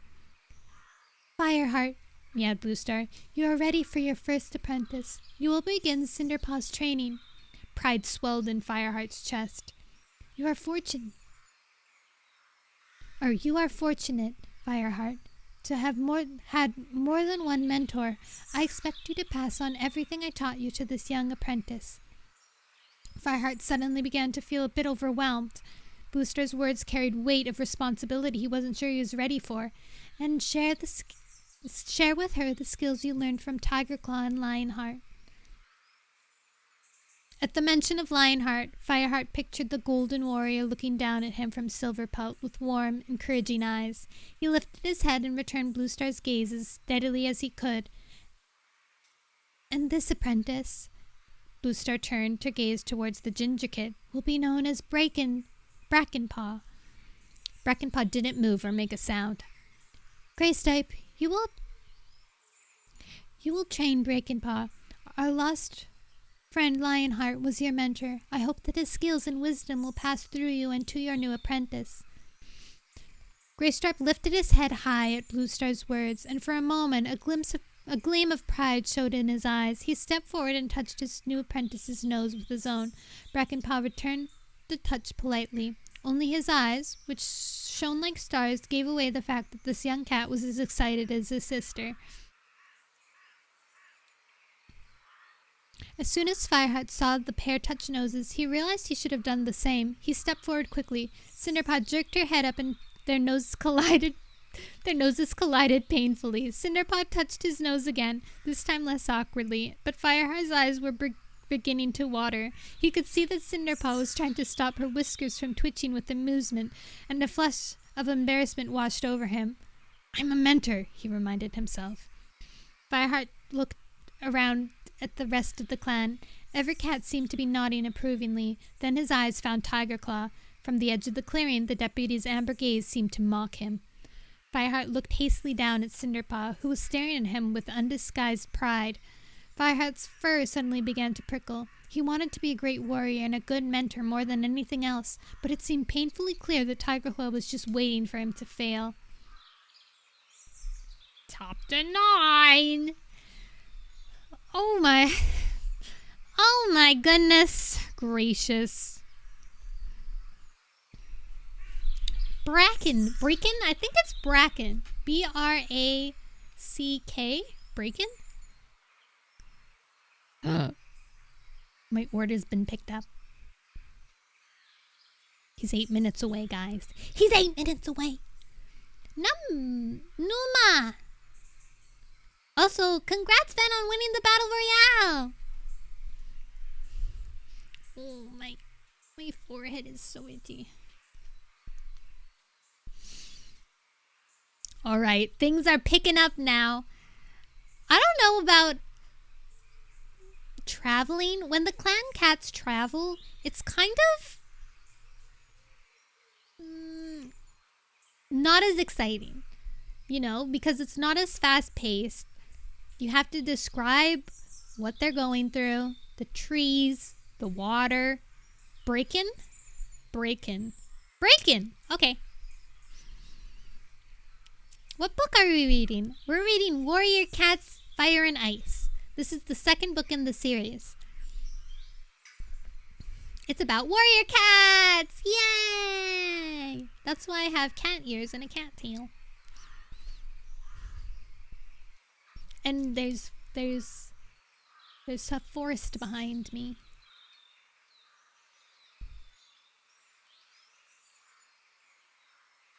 FNU has my order.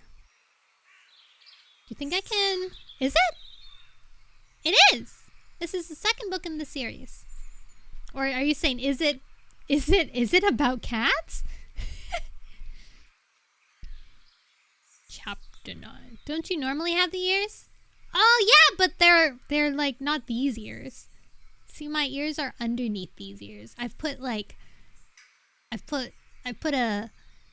little ear glove on top of my ears. You know what I mean? Ear glove.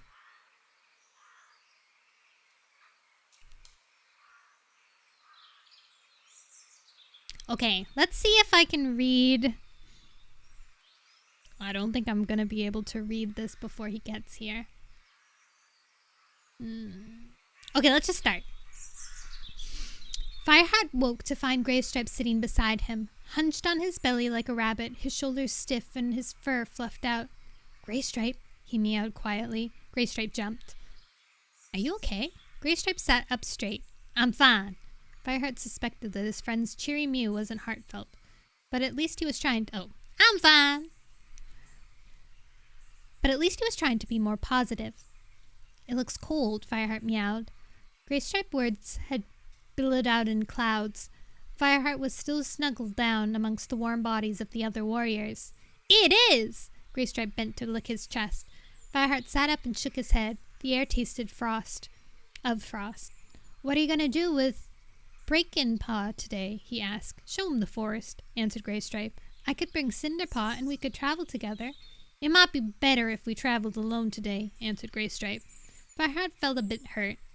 They had been shown ThunderClan's hunting grounds together as apprentices. He would have liked to do it again as mentors. But if Greystripe wanted to be by himself, then Fireheart could hardly blame him. Fine, he mewed. I'll see you later. We can share a mouse and compare apprentices. That'd be good, Greystripe meowed. Tension. Fireheart crept out of the den. The air outside was even colder. His breath swirled from his muzzle like smoke. He shivered, ruffled out his fur, and stretched one leg at a time. The ground under his paws felt like stone as he trotted over to the apprentice's den. Cinderpaw was fast asleep inside, a fluffy gray heap that rose and fell as she breathed. Cinderpaw, Fireheart called quietly. The little gray cat lifted her head at once. Fireheart backed out, and in a moment Cinderpaw bounded from the den, wide awake and enthusiastic. What are we doing today? She mewed, looking up at him with her ears pricked. I thought I'd take you on a tour of ThunderClan territory. Will we see the Thunder Path? Asked Cinderpaw eagerly. Yes, we will, Fireheart replied. He couldn't help thinking Cinderpaw would be disappointed when she saw what a dirty, stinking place it was. Are you hungry? He asked, wondering if he should tell her to eat first. No! Cinderpaw shook her head. Oh, okay. We'll eat later, Fireheart meowed. Well, follow me. Yes, Fireheart! The young cat looked up at him, her eyes sparkling. The pang of sadness that had been lingering in Fireheart's stomach since talking with Greystripe was swept away by a warm feeling of pride. He turned and padded towards the camp entrance. Cinderpaw raced past him and charged through the gorse tunnel. Fireheart had to break into a run to catch up. I thought I said to follow me, he called as she scrambled up the side of the ravine. But I want to see the view from the top, Cinderpaw protested. Fireheart leapt after her. He overtook her easily, climbed to the top, and sat watching a forepaw, keeping an eye on her as she scrambled from rock to rock. By the time she reached the top of the camp ravine, she was panting, but no less enthusiastic. Look at the trees! They look like they're made from moonstone, she mewed breathlessly. She was right. The trees below them sparkled white in the sunshine. Fireheart took a deep breath of the cold air. You should try to save your energy, he warned. We have a long way to go today. Oh, yes. Okay. Which way now? She kneaded the ground with impatient paws, ready to dart away into the woods. Follow me, meowed Fireheart. He narrowed his eyes playfully. And this time I do mean follow. He led the way to a trail along the edge of the ravine, into the sandy hollow where he had learned to hunt and fight. This is where most of our training sessions will be held, he explained. During Greenleaf, the trees that circled the clearing filtered the sunlight into warm, dappled life. Now the cold daylight streamed down into the frozen red earth. A river ran here many moons ago. A stream still flows beyond the rise here, meowed Fireheart, pointing with his muzzle. It's dry most of the summer. That's where I caught my first prey. What did you catch? Cinderpaw didn't wait for an answer. Will the stream be frozen? Let's look and see if it's ice. She charged down the hollow and headed towards the rise. You'll see it another time, Fireheart called, but Cinderpaw kept running, and Fireheart had to race after her. He stopped beside her at the top of the rise, and together they looked down at the stream. Ice had formed at the edges, but the speed of the water as it slid down its sandy bed had stopped it from freezing over completely. You wouldn't catch much there now, mewed Cinderpaw, except fish maybe. The sight of the spot where he had caught his first prey filled Fireheart with happy memories. He watched Cinderpaw stand at the edge of the stream and crane her neck to peer into the black water. If I were you, I'd leave the fishing to RiverClan, Fireheart warned her. If they like getting their fur wet, then let them. I prefer dry paws. Cinderpaw padded restlessly around in a circle. What now? Her excitement and his own apprentice memories filled Fireheart with energy. He bounded away, calling over his shoulder, The owl tree! Cinderpaw charged after him, her short, fluffy tail sticking out behind her. They crossed the stream over a fallen tree Fireheart had used many times before. There are stepping stones further down, but this is a quicker route. Be careful, though. The pale white trunk was stripped of its bark. It gets slippery when it's wet or icy. He let Cinderpaw cross first, keeping close behind in case she lost her paw hold. The stream wasn't particularly deep, but it would be cold as ice, and Cinderpaw was still too small to cope with the soaking. She crossed the log easily, and Fireheart felt a glow of pride as he watched his apprentice jump down into the forest floor at the far end. "Well done," he purred. Cinderpaw's eyes shone. "Thanks," she mewed. "Now where's this owl tree?" "This way." Fireheart bounded away through the undergrowth. The ferns had turned brown since Greenleaf. By the end of Leaffall, they would be flattened by the rain and wind, but now they still stood tall and crisp. Fireheart and Cinderpaw wove their way beneath the arching fronds. Ahead, a massive oak towered above the surrounding trees. Cinderpaw tipped her head back, looking for the top. "Does an owl really live here?" she mewed. "Yes," replied Fireheart. "Can you see the hole in the trunk up there?" Cinderpaw narrowed her eyes to peer through the branches. "How do you know it's not a squirrel hole?" "Smell," Fireheart told her. Cinderpaw sniffed loudly but shook her head, her eyes curious as she looked up at Fireheart. "I'll show you what squirrels smell like another time," Fireheart meowed. "You won't smell any here. No squirrel will dare make its nest so near an owl hole. Look at the ground. What do you see?" Cinderpaw looked down, puzzled. Try burrowing under the leaves. The forest floor was carpeted with brown oak leaves, crisp with frost. Cinderpaw began snuffling among them, and then shoved her nose right up to her ears. When she sat up, there was something the size of the shape of a pine cone in her mouth. "Yuck! Smells like crow food," she spat.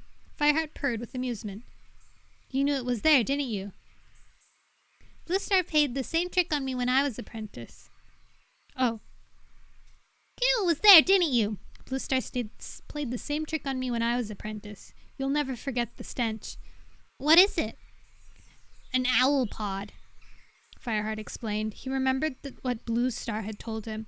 "Owls eat the same prey as us, but they can't digest the bones and fur, so their bellies roll the leftovers into pods and they spit them out. If you find one under a tree, it means you found an owl." "Why would you want to find an owl?" squeaked Cinderpaw in alarm. Fireheart's whiskers twitched as he looked into her wide eyes, as blue as her mother's. Frostfur must have told her the elder's tale of how owls carried off young kits who strayed away from their mother's side. "Owls get a better view of the forest than we do. On windy nights, when scents are hard to follow, you can look for owls and follow where they hunt."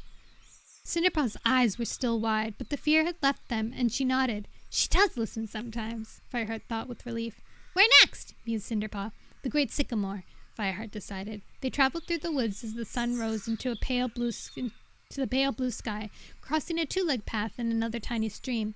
Eventually, they arrived at the sycamore tree. "It's huge!" Cinderpaw gasped. "Smallyer says he climbed to the top of the branch when he was an apprentice," Fireheart mewed. "No way!" mewed Cinderpaw. Mind you, when Smallyer was an apprentice, this tree was probably only a sapling, Fireheart joked. He was still gazing at the rest when a rustling sound behind him told Cinderpaw had dashed off again. He sighed and chased after her through the bracken. His nose detected a familiar scent that made him nervous. Cinderpaw was headed towards Snake Rocks. "Adders!" Fireheart picked up his pace. He emerged from the trees and looked around anxiously. Cinderpaw was standing on a boulder at the bottom of the steep, rocky slope. "Come on, I'll race you to the top," she mewed. Fireheart froze, horror-struck, as she crouched, ready to spring onto the next boulder. "Cinderpaw, get down from there!" he yowled. He held his breath as Cinderpaw turned and scrambled down again. She stood trembling, her fur on her end, as Fireheart rushed over to her. "This place is called Snake Rocks," he puffed. Cinderpaw looked up at him, her eyes huge. "Snake Rocks?" "Adders live up there. A bite from one of those would kill a cat as small as you." Fireheart gave Cinderpaw a quick lick on top of the head. "Come on, let's have a look at the Thunder Path." Cinderpaw stopped shaking at once. "The Thunder Path?" "Yep," meowed Fireheart. "Follow me." He led Cinderpaw through the ferns, along a trail that skirted Snake Rock, and took them to part of the forest where the Thunder Path cut through like a hard, gray river of stone.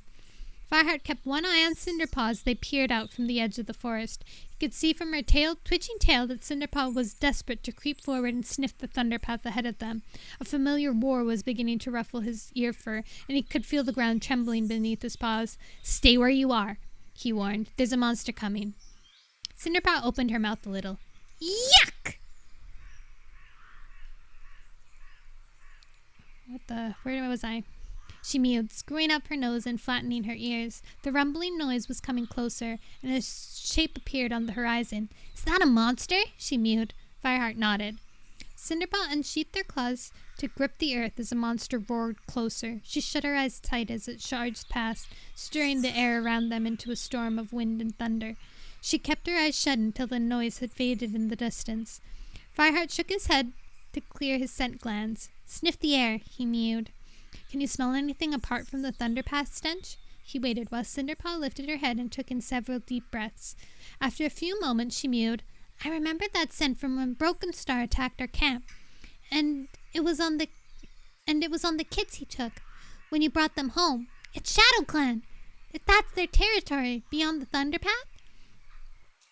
Yes, Fireheart answered, feeling his fur tingle at the thought of being so close to hostile clan territory. We'd better get out of here. He decided to take Cinderpaw the long way home past the two-leg place so she could see the tall pines and the tree-cut place. As they padded beneath the thin pine trees, the sense of two-leg place made Fireheart uneasy, even though he'd lived in a place not far from there as a kid. Stay alert, he warned Cinderpaw as she crept along behind him. Two-legs sometimes walk here with dogs. The two cats crouched under the trees to look at the fences that bordered the two-leg territory. The crisp air carried a scent to Fireheart's nose that stirred an odd feeling of warmth inside him, although he didn't know why. Look! Cinderpaw pointed with the nose at a she-cat padding across the forest floor. The light brown tabby had a distinctive white chest and white front paws. Her belly was swollen, heavy with unborn kits. Kitty pet! Sneered Cinderpaw, her fur fluffed out. Let's chase her out! Fireheart expected to feel the familiar rush of aggression at the sight of the stranger on ThunderClan territory, but his hackles stayed flat. For some reason he couldn't understand, he knew this cat wasn't a threat. Before Cinderpaw could attack, Fireheart deliberately brushed against a stalk of crunchy bracken.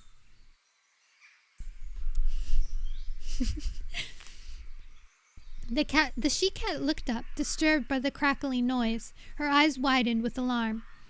Then she whipped around and set off in a lumbering pace out of the trees. Within moments, she was heaving herself over one of the two-leg fences. Rats! Complained Cinderpaw. I wanted to chase her.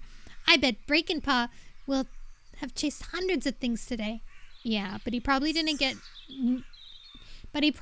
nearly get bitten by an adder, replied Fireheart, twitching his tail at her. Now come on, I'm getting hungry. Cinderpaw followed him through tall pines, grumbling about the pine needles prickling her paws. Fireheart warned her to keep quiet, since there was no undergrowth here to hide, and he felt every clan cat's discomfort at being in the open. They followed one of the stinking tracks gouged by the tree-cut monster and stopped at the edge of the tree-cut place. It was silent, as Fireheart knew it would be until next Greenleaf. Until then, only track marks, deep, wide, and frozen in the soil, would remind ThunderClan of the monsters that lived in their forest. By the time they arrived back at camp, Fireheart was exhausted. His muscles were still weary from the long journey with WindClan. Cinderpaw looked tired too. She stifled a yawn and padded away to find Breakenpaw. Fireheart's heart spotted Greystripe beckoning him from beside the nettle clump. Here, I got you some fresh kill, Greystripe meowed. He hooked a dead mouse with his claw and flung it towards Fireheart. Fireheart caught it with his teeth and lay down beside Greystripe. Good day, he mumbled with his mouth full. Better than yesterday, answered Greystripe. Fireheart glanced up at him, worried, but Greystripe went on. I enjoyed it, actually. Breakenpaw is keen to learn, that's for sure. So is Cinderpaw. Fireheart went back to chewing. Mind you, Greystripe went on with a sparkle in his eye, I keep forgetting I was the mentor and not the apprentice. Me too, Fireheart admitted. They shared tongues until the moon rose and the coldness of the night drove them into their den. Greystripe was snoring within moments, but Fireheart felt strangely awake. The image of the pregnant she-cat kept running in his mind, and even though he was surrounded by familiar smells of ThunderClan, her soft kitty pet scent lingered in his nostrils. He fell asleep at last, but his dreams all carried the same scent until he finally dreamt of his days as a kid. He remembered lying beside his mother's belly, curled in a bed softer than any forest moth, with his brothers and sisters. And still the scent of the she-cat lingered. Fireheart opened his eyes, suddenly jolted out of his sleep. Of course! The she-cat he had seen in the woods was his sister! Dun dun dun! You have a nice voice. Thank you, Golden Freddy! Popcorn! Oh my god, I love popcorn. Popcorn's my favorite. Huh? That's what I'm thinking. That was the spoiler I saw the other day. Remember when I was scrolling through Warriors and I was like, where are we? Are we here? And then I read that and I was like, I have no memory of this at all. I still don't. Maybe I will later, but I seriously don't know. Golden Freddy, Golden Freddy. Bet I got distracted for like an hour. Welcome back. Fireheart just remembered he has a sister, and also that he saw his sister and she's pregnant. Okay, my food's also at the door, so give me 1 second. Oh my god, I forgot to close my door today.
Okay, I'm back. I think they gave me a miso soup. A free miso soup. Wow. Hold on. Let me cut this bad boy open. Boom. What do we have? Oh my god, is it pickled radish? Oh, it's onions! Oh my god, wait, maybe they just didn't mix everything together, maybe? No, I think that's miso soup. My tteokbokki! What is miso soup? Miso soup is like, a tofu. Is it a tofu? Yeah, it's a tofu, soup. Oh my god, this looks so good. Oh. I wonder why they separated the onions from the... Why did they give me a spoon? I can't eat anything with... Oh, the miso soup. DoorDash. No, I use Uber Eats because they accept PayPal. They accept PayPal. Guys, I'm hungry. I got tteokbokki and fried udon.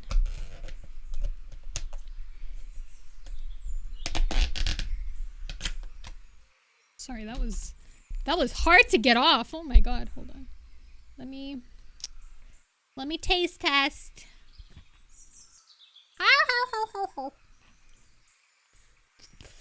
Oh my god.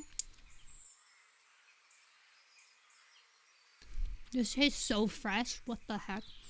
How is it so warm?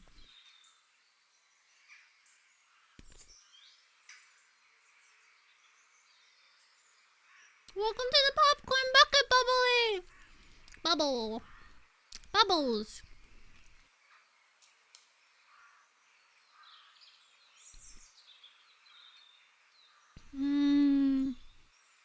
So good. So tasty.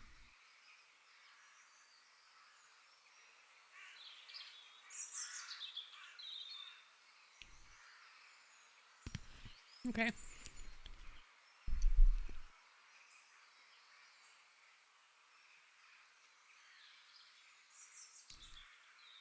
Mm.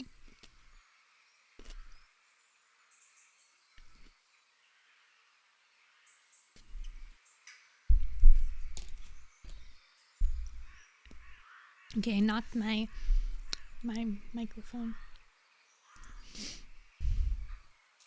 Did this turn into an ASMR? No. It might every single chapter end, but oh my gosh, only because I love to eat this stuff. Normally I don't like to eat, but when it's stuff I really like, then it makes me happy.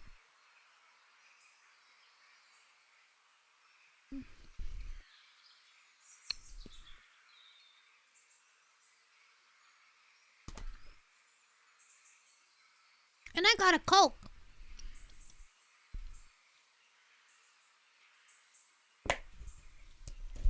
Okay, I'll put the... What is happy?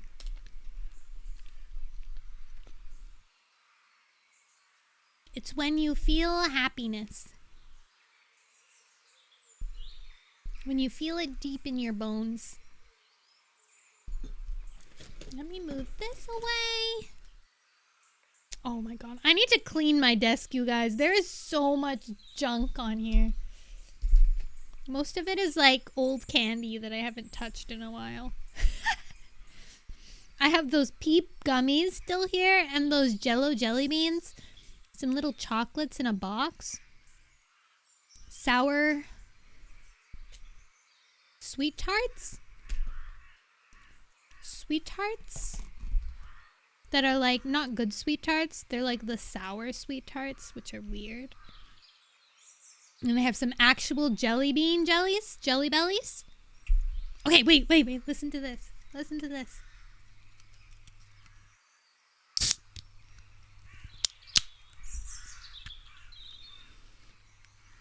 Mmm.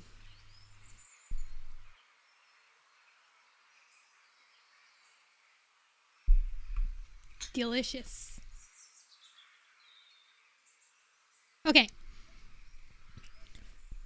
Another chapter! Let's go. We have to find out why he found his sister. Or he heard his sister. Because I straight up cannot remember when this happened. Chapter 10! Fireheart woke at dawn with the image of his sister still clear in his mind. He pushed his way out of the den, hoping the routine of the day would distract him. It was another cool, frosty morning. Whitestorm and Longtail were waiting near the camp entrance, preparing to leave on patrol. Mousefur padded past on her way to join them and greeted Fireheart with a cheery mew. Whitestorm called for Sandpaw, who came racing out of her den just in time to follow the patrol as it pounded out of camp. It was a scene Fireheart had watched many times, but for once he didn't yearn to join them as they thundered away into the morning fresh forest. He padded across the clearing, wondering if Cinderpaw was awake yet. Brindleface was just squeezing out of the narrow nursery entrance. A speckled kit followed her, then one more. A third kit, pale gray with darker flecks than the others, tumbled out and fell onto the ground. Brindleface picked it up by its scuff and placed it gently back on its paws.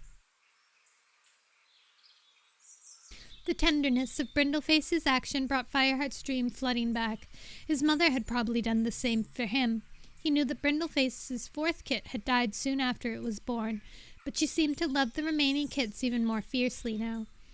Fireheart was overwhelmed by a pang of envy at the thought that the other cats here all shared something he did not. They were all clan-born. Fireheart had always been proud of his loyalty to the clan that had taken him in and given him a life that he would never have known as a kitty pet. He still felt that loyalty. He would die to protect ThunderClan. But no one in the clan understood or even respected his kitty pet roots. Fireheart felt certain that the she-cat he had seen yesterday would. With an ache in his heart, he wondered what memories they might share. Fireheart heard Greystripe's heavy paw steps behind him. He turned to greet his friend, stretching his head to touch Greystripe's nose and asked, "Could you take Cinderpaw for the day?" Greystripe looked curiously at Fireheart. "Why?" "Oh, it's nothing important," replied Fireheart, as casually as he could. "I just wanted to check out something I saw yesterday. Watch out for Cinderpaw, though. She doesn't listen to orders very well. Don't take your eyes off her, or she'll be charging off in every direction."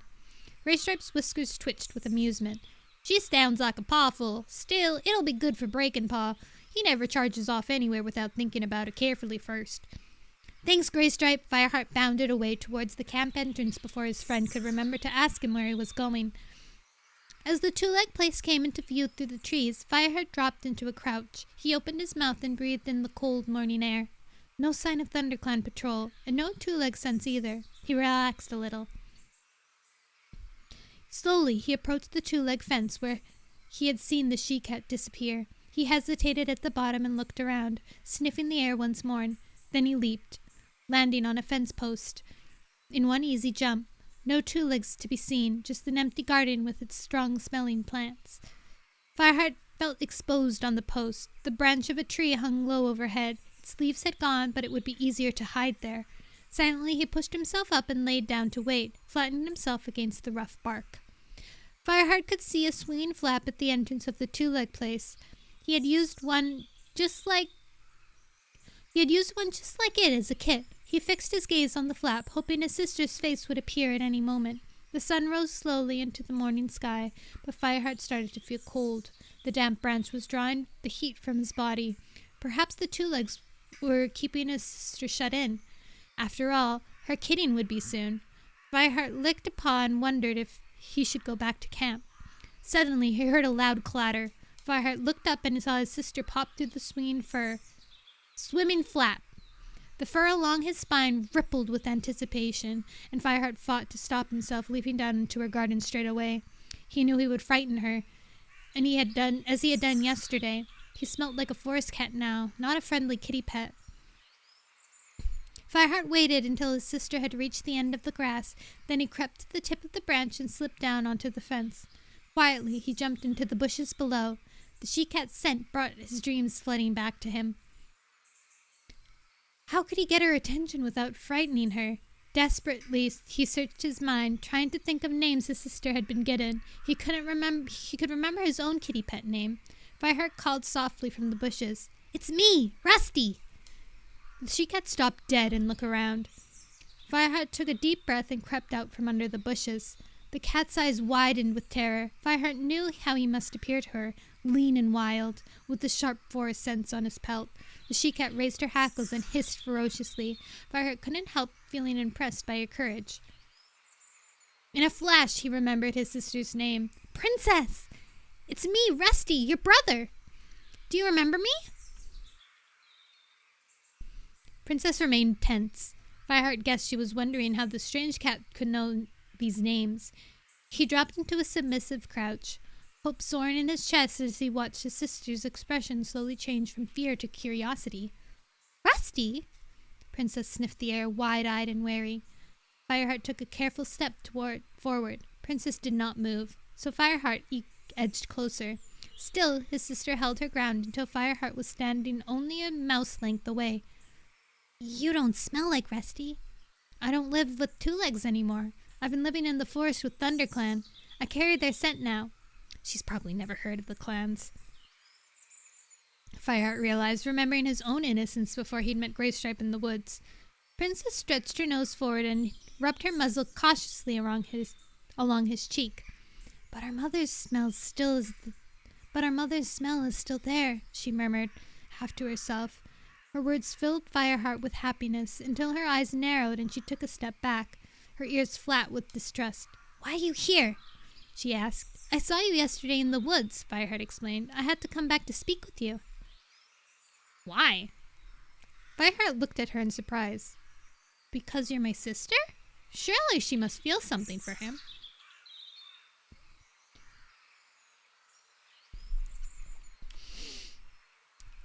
Princess studied him for a moment. To Fireheart's relief, her guarded expression lifted. "You're very thin," she mewed critically. "Thinner than a kitty pet, maybe, but not thin for a clan, a forest cat." Fireheart replied. Your scent was in my dreams last night. I dreamed of you and our brothers and sisters and... Fireheart paused. Where's our mother? She's still with her housefolk, answered Princess. What about... Princess guessed what he was going to ask. Our brothers and sisters? Most of them live near here. I see them in their gardens time to time. They sat silently for a moment. Then Fireheart asked, Do you remember the soft bedding in our mother's basket? He felt a flicker of guilt about longing for such kitty pet softness, but Princess purred, Oh, yes. I wish I could have had it. I wish I could have it for my own kitty. Fireheart's discomfort faded. It felt good to be able to talk about such a tender memory without shame. Will this litter be your first? Princess nodded, uncertainty showing in her eyes. Fireheart felt a wave of sympathy. Even though they were the same age, she seemed to him very young and naive. You'll be fine, he mewed, remembering Brindleface's kidding. You look as if your two legs treat you well. I'm sure your kits will be healthy and safe. Princess moved closer to him, pressing her fur against his flank. Fireheart felt his heart swell with emotion. For the first time since he was a kit, he caught a glimpse of what the clan cats must take for granted, the closeness of kinship, a common bond determined by birth and heritage. Suddenly, Fireheart wanted his sister to know about the life he led now. Do you know about the clans? Princess gazed at him, mystified. You mentioned a Thunder clan. Fireheart nodded. There are 4 clans altogether, he went on, the words tumbling out. In the clan, we take care of each other. Younger cats hunt for elders, warriors protect the hunting grounds from the other clans. I trained all Greenleaf to become a warrior. Now I have an apprentice of my own. Fireheart could see by her bemused expression that his sister couldn't understand everything he was telling her. Yet her eyes brightened with pleasure as he spoke. It sounds as if you enjoy your life, she mewed in awe.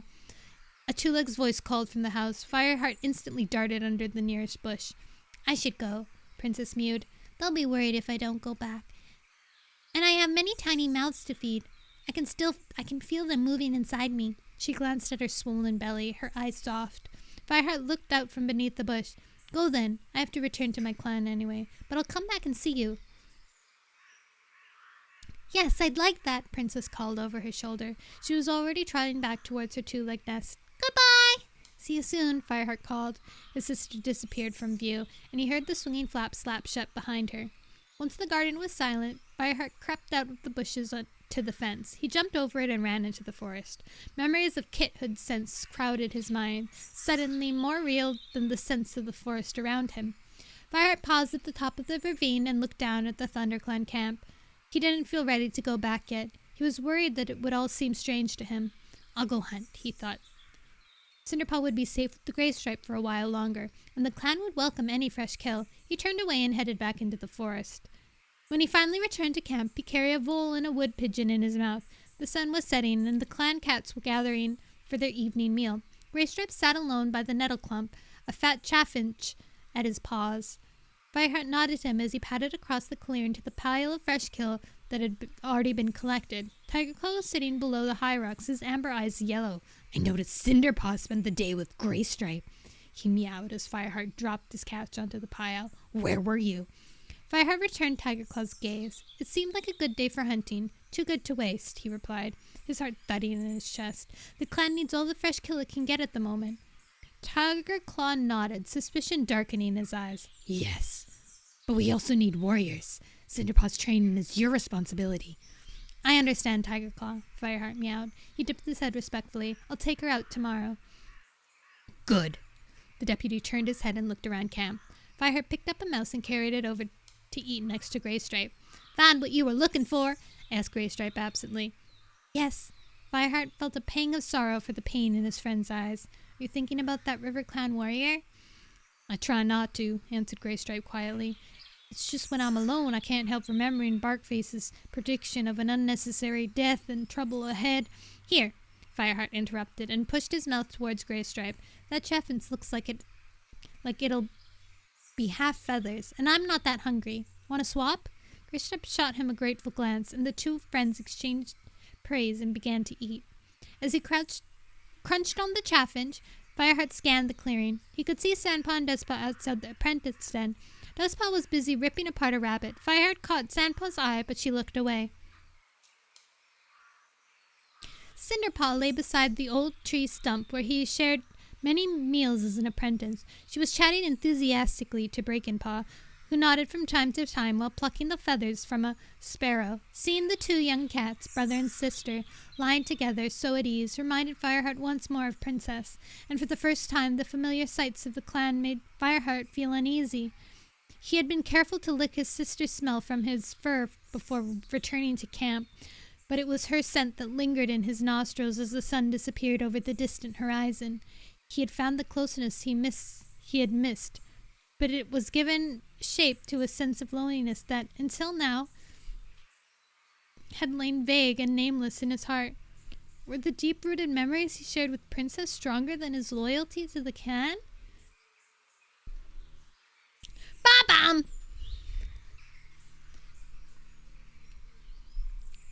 Food break. He's gonna go back to... What is Fireheart? Fireheart is just constantly testing the warrior code. Again and again and again and again. He's like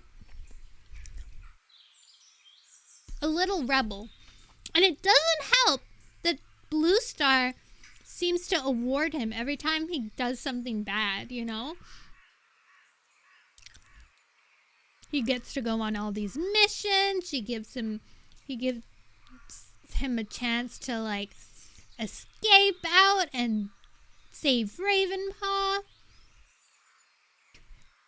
She gives them apprentices after they sneak through River Clan territory and some warrior dies.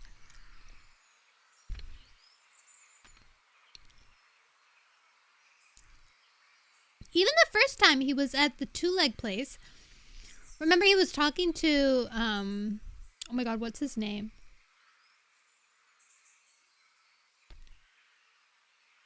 His old friend. Whatever his old friend's name is. He was talking to his old friend, and then Blue Star was like, do you want to leave? Are we not good enough for you? And he was like, no, I just wanted to say hi. And she was like, oh, okay, cool. BTW. I only have 7 lives. I mean, I only have 2 lives left. Like, he even got a reward for that.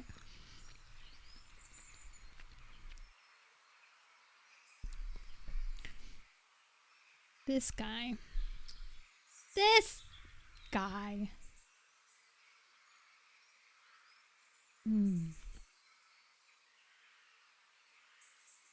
Okay. I'm thinking we read one more chapter and then we're done for today.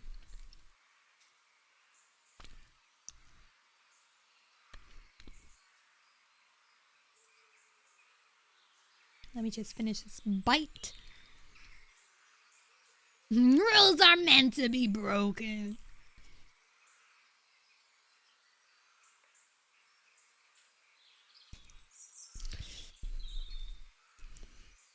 But not if he's like the only one breaking it too. Also, Sandpaw's like, oh my god, maybe he's not such a bad guy. Maybe I should stop bullying him because he saved my life.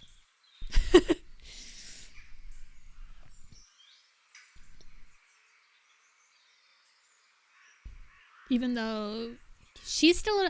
I can't believe she didn't get promoted into being a warrior after that fight. Because she fought. Right? And it seems like after there's some sort of battle, they tend to be promoted. So I'm surprised she didn't get promoted. I don't even remember when they get turned into warriors, honestly. Maybe by the end of this book, finally they will be warriors. Chapter 11. Another day of sunshine, Fireheart purred to Greystripe, feeling his flame-colored pelt glow in the weak morning sun. Thanks to the fine weather, he had visited Princess nearly every day recently, slipping away to see her between patrols, hunting, and training sessions. Now he walked with his friend along the short trail to the sandy hollow where Cinderpaw and Breakinpaw would be waiting. Let's hope it stays clear for the rest of Leaf Bear, Greystripe meowed, Fireheart knew how much his thick-coated friend hated rain. When Greystripe's fur got wet, it clung to him and stayed damp long after Fireheart's shorter fur had dried off. The two warriors arrived at the edge of the hollow just as Cinderpaw pounced on a pile of frosty leaves, sending them flying in all directions. She leaped and twisted to catch one as it fluttered back to the ground. Fireheart and Greystripe glanced at each other, amused. "At least Cinderpaw will be warmed up and ready for today's assignment," Greystripe observed. Breaking-Paw jumped to his paws and looked at his mentor, his eyes wide. "Good morning, Greystripe," he meowed. "What is today's assignment?" "A hunting mission," Greystripe told him. He padded down into the hollow, followed by Fireheart. "Where?" mewed Cinderpaw, dashing towards them. "What are we going to catch?" We're going to Sunning Rocks," Fireheart replied, suddenly sharing her enthusiasm. "And we'll catch whatever we have. Whatever we can." "I'd like to catch a vole," declared Cinderpaw. "I've never tasted a vole." "I'm afraid everything we're going to catch today goes straight to the elders," Greystripe warned. "But I'm sure if you ask one of them nicely, they'd be happy to share." "Okay," mewed Cinderpaw. "Which way is Sunning Rocks?" She bounded up the side of the hollow and peered into the forest, her tail sticking straight up. "This way," meowed Fireheart, leaping up to the opposite side. "Okay." Cinderpaw raced down the slope, across the hollow, and up to Fireheart's side, sending fallen leaves everywhere. Greystripe leaped up and caught one as it drifted past his nose. He pinned it to the ground with a purr of satisfaction and saw Breaking-Paw staring at him. Never miss a chance to practice your hunting skills," Greystripe told him quickly. The four cats made their way along the familiar scent trails to Sunning Rocks. The sun was above the trees by the time they emerged into open territory. Ahead of them, a slope of rocks rose out of the soft earth, its smooth surface lined with cracks. The cats had to narrow their eyes as they looked at it. After the shade of the woods, the flat rock face reflected the sun with dazzling glare. "This is Sunning Rocks," Fireheart announced, blinking. "Come on." "Wow, feels nice," mewed Cinderpaw as she raced up the stone slope behind him. Fireheart realized she was right. The stone felt comfortably warm and smooth after the ice-cold forest floor. They rested at the top, where the far side fell away steeply into the forest. Fireheart listened for a gentle bubbling of the river that followed the river-clan border, flowing down the uplands. It touched the Sunning Rocks before turning to run deeper into river-clan territory. He could barely hear it. Perhaps the water was low after the dry weather. Fireheart stretched out, enjoying the warmth of the rock beneath him and the soft heat of the sun on his pelt. He closed his eyes, feeling proud to be lying here, a place where generations of ThunderClan cats had come to warm themselves, and which they had battled hard to keep. Greystripe joined him. "Come on," he meowed to the two apprentices. Make the most of the sun while it's here. There are enough cold, damp days ahead of us." The two apprentices lay beside their mentors and purred as the warmth seeped into their fur. "Is this where Redtail died?" "Way to ruin the mood, dude," asked Breaking-Paw. "Yes," Fireheart answered cautiously. "And where Tigerclaw avenged his death by killing Oakheart?" Cinderpaw piped up. Fireheart's fur prickled as he remembered Ravenpaw's account of the fight, that Redtail had been responsible for Oakheart's death, and then Tigerclaw had killed Redtail, the deputy of his own clan. Fireheart pushed away the disturbing thoughts and replied simply, "This is the place." The two apprentices fell silent and looked down the slope in awe. Suddenly, Fireheart heard a noise. He prickled his ears. "Hush!" he hissed. "What can you hear?" The two apprentices strained their ears forward. "I think I can hear some scrabbling," Breaking-Paw whispered. "It might be a vole," murmured Greystripe. "Can you tell where it's coming from?" "Over there!" mewed Cinderpaw, leaping to her paws. The scrabbling noises became more furious and then disappeared. "Think it heard you," Fireheart remarked. Cinderpaw looked crestfallen. Breaking-Paw purred with amusement at his sister's clumsiness. "Never mind," meowed Greystripe. "Now you know it's better to creep up slowly, especially on voles. They're fast." "Sit still and listen," Fireheart advised. "Next time we hear something, work out where it is and then begin to move towards it very slowly. A mouse could probably hear even the rustling of your fur, so let him think it's just the wind blowing across a rock." The cats remained where they were, no one daring to move until they heard the scrabbling sound again. His ears prickled. Fireheart rose and crept forward, placing each paw noiselessly in front of the other until he reached the edge of a small crack and ran across the rock face. He paused. The scrabbling noise continued. Fireheart lunged forward and reached down into the crack with a forepaw. He scooped out a fat vole that had been hiding in the shadows and flung it onto the bright stone. It squealed as it landed, but the hard ground stunned it, and Fireheart finished it off quickly. Imagine if he missed. Wow! mewed Cinderpaw. I want to do that! Don't worry, you'll have plenty of chances. For now, let's go back to the forest. Oh, that was Greystripe. For now, let's go back to the forest, meowed Greystripe. Are we going to catch anything else? Cinderpaw protested. Did you hear that vole squeal? Meowed Fireheart. Cinderpaw nodded. Well, so did every other creature around here. The prey will be hiding for a while. I should have caught it and killed it before it could make a sound. Greystripe's whiskers twitched with amusement. I wasn't going to say a word, he purred. Fireheart picked up the dead vole in his mouth, and together the cats headed down the slope and began to trek onward through the forest. After the open warmth of sunning rocks, the woods seemed chilly, even though sun-high was approaching. Fireheart smelled fresh markers of the river-clan border. Beyond them, the ground sloped down to meet the river. A leaf fluttered down toward Breakenpaw. The young cat immediately leaped up and caught it between his paws. He landed, looking pleased with himself. Well done, called Greystripe. You'll have no trouble with voles. Breakenpaw looked doubly pleased. Nice catch, Breakenpaw, Cinderpaw mewed. She nudged her brother's shoulder with her nose before turning to stare down the wooded slope. The river's quiet today, Fireheart mumbled through his mouthful of vole. That's because it's frozen, mewed Cinderpaw excitedly. I can see it through the trees. Fireheart dropped the vole. Frozen? Completely? He stared down the wooded slope. The river glittered at the bottom, frosty and still. Could Cinderpaw be right? Fireheart's paws tingled with excitement. He had never seen the river frozen over. Can we have a look? Asked Cinderpaw. Without waiting for an answer, she bounded past the scent markers. Fireheart's excitement turned to panic as he saw the small gray cat disappear into RiverClan territory. He couldn't call after her. He didn't want to alert any RiverClan patrols that might be in this area, but he had to get her back.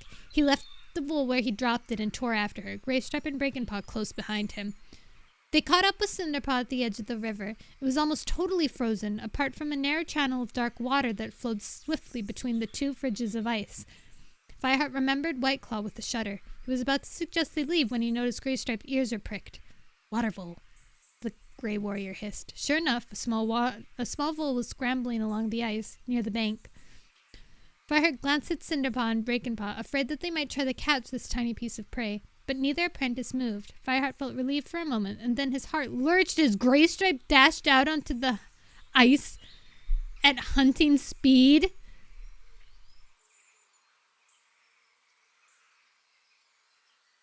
Come back, Fireheart hissed.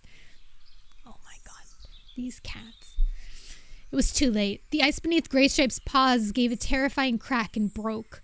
With a startled yowl, Greystripe fell into the water. He paddled madly for a moment before disappearing into the cold, dark depths of the river. Breakenpaw stared in horror, and Cinderpaw gave a desperate mew. Fireheart didn't quite hear her.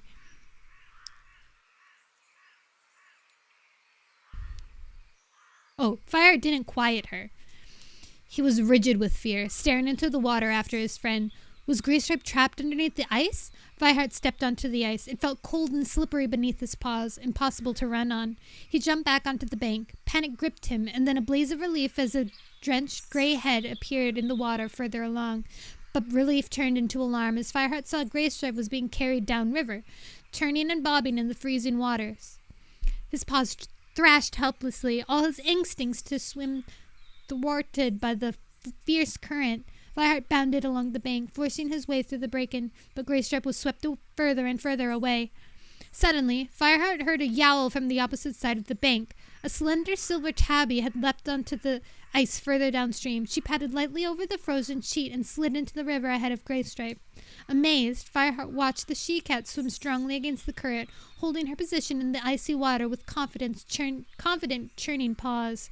As Greystripe was swept past, the tabby grabbed a mouthful of his fur between her teeth. But to Fireheart's horror, Greystripe's weight pulled them both under. He started running again, his eyes fixed on the river. Where were they? Then a silver-striped head appeared amid the rolling waters, pushing through the waves. The tabby was swimming against the current, dragging Greystripe with her. Fireheart could hardly believe that such a slender cat could swim with such weight.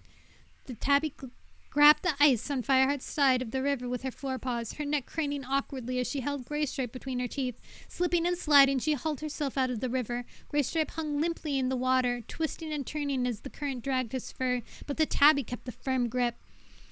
Fireheart slid down the bank, raced across the ice, skidded to a halt beside her. Without a word, he reached forward and took hold of Greystripe in his teeth. Together, the two cats heaved his soaking body out of the water and dragged him to safety on the riverbank. Fireheart bent over his friend to see if he was breathing. He felt dizzy with relief as he saw Greystripe's slick gray flank rising and falling. Greystripe coughed and spluttered and spat out a mouthful of river water. Then he lay still. "Greystripe!" Fireheart meowed urgently. "Okay," wheezed Greystripe. His mew was breathless but reassuring. Fireheart sighed and sat down. He looked closely at the silver tabby. She carried the scent of RiverClan on her. After seeing her swim, Fireheart wasn't surprised. The tabby returned the gaze coldly, but shook herself and sat down, her sides heaving as she got her breath back. Water streamed from her glossy fur as if her pelt were made from duck feathers.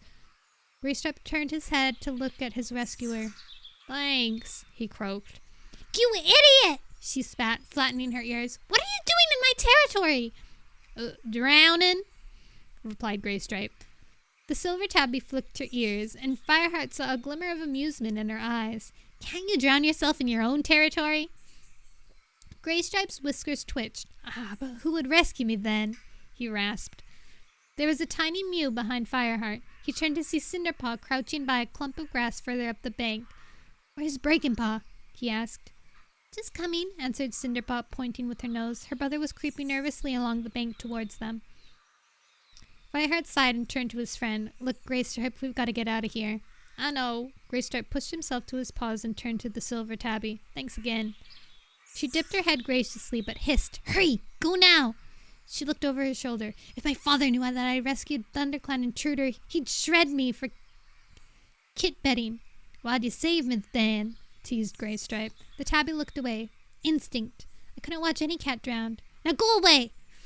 Fireheart stood up. "Thanks. I'd have missed this furball if he drowned." He nudged Greystripe. His friend hadn't even shaken the icy waters from his fur and was still soaked to the skin. "Come on, let's get back to camp. You're freezing." "Okay, I'm coming." Greystripe meowed, but before he followed Fireheart up the slope, he turned back to the silver she-cat. "What's your name?" "Mine's Greystripe." "Silverstream," she replied, and bounded away. Back into the ice and over the channel of water to the far side. Fireheart and Greystripe led the apprentices back to the break-in towards the border. Fireheart couldn't help noticing that Greystripe looked back over his shoulder more than once. Cinderpaw noticed too. The little gray cat glanced up, mischief dancing in her eyes. "What a pretty RiverClan cat she was!" Greystripe gave her a playful cuff around her ear, and she ran on ahead. "Stay with us," Fireheart warned in a loud hiss. They were still on RiverClan territory. He flashed Cinderpaw an angry look as she stopped and waited for them. If it weren't for her, they wouldn't be here at all, and Greystripe wouldn't have nearly drowned. He looked at his wet friend. Even though the Grey Warrior had shaken as much of the water from his fur as he could, his coat was still dripping and ice was beginning to form on the ends of his whiskers. Fireheart quickened the pace. "Are you okay?" he asked Greystripe. "Fine," replied Greystripe through clattering teeth. "Sorry," mewed Cinderpaw softly as she fell into step beside Fireheart. He sighed. "It's not your fault." He felt weighed down with worry. How were they going to explain this to the clan? No fresh kill for the elders. There wasn't time to go back for the vole now, and a soaked Greystripe. Fireheart shuddered as he thought how close he had come to losing his closest friend. Thanks StarClan that Silverstream had been there to save him. The stream near the training hollow is still running with water. Breaking-Paw meowed thoughtfully from the back. "What?" asked Fireheart, puzzled out of his gloomy thoughts. "The clan will probably assume that Greystripe fell in there," continued the young apprentice. "We could say he was showing us how to catch fish," Cinderpaw added. Dude, these apprentices. "I'm not sure any cat would believe Greystripe would get his paws wet on purpose in this weather," Fireheart pointed out. "Well, I don't want the rest of the clan to know that I had to be rescued by a RiverClan cat," meowed Greystripe with a flash of his old spirit. And we can't let them know we were in RiverClan territory again. Fireheart nodded. Come on, let's run the rest of the way. It'll help Greystripe warm up. The cats raced along the RiverClan border and past Sunning Rocks. As the sun began to dip behind the treetops, they arrived back outside the camp. Greystripe's fur had dried a little, but frozen droplets hung on his whiskers and tail. Fireheart led the way through the gorse entrance. His heart sank when he saw Tigerclaw sitting in the clearing, watching them. The deputy fixed his sharp eyes on Fireheart. No fresh kill, he growled. I thought you were meant to be teaching these two how to hunt today. You look half drowned, Greystripe. You must have fallen into a river to get that wet. His nostrils flared, and he drew himself up to his full height. Don't tell me you've been into RiverClan territory again. Dude, Tigerclaw is insane. That's the end of the chapter!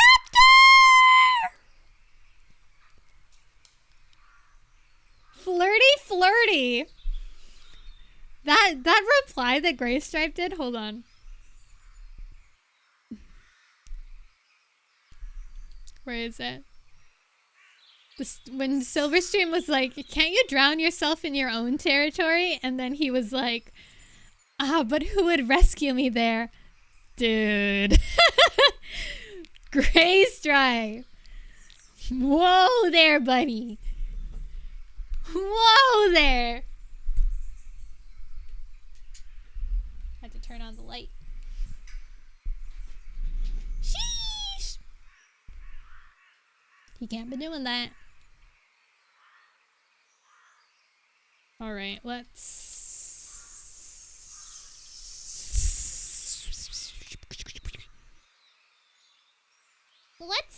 Who's streaming now? Oh my god, Katie's streaming! Silverstream is very important. Yeah, she's silver. And pretty.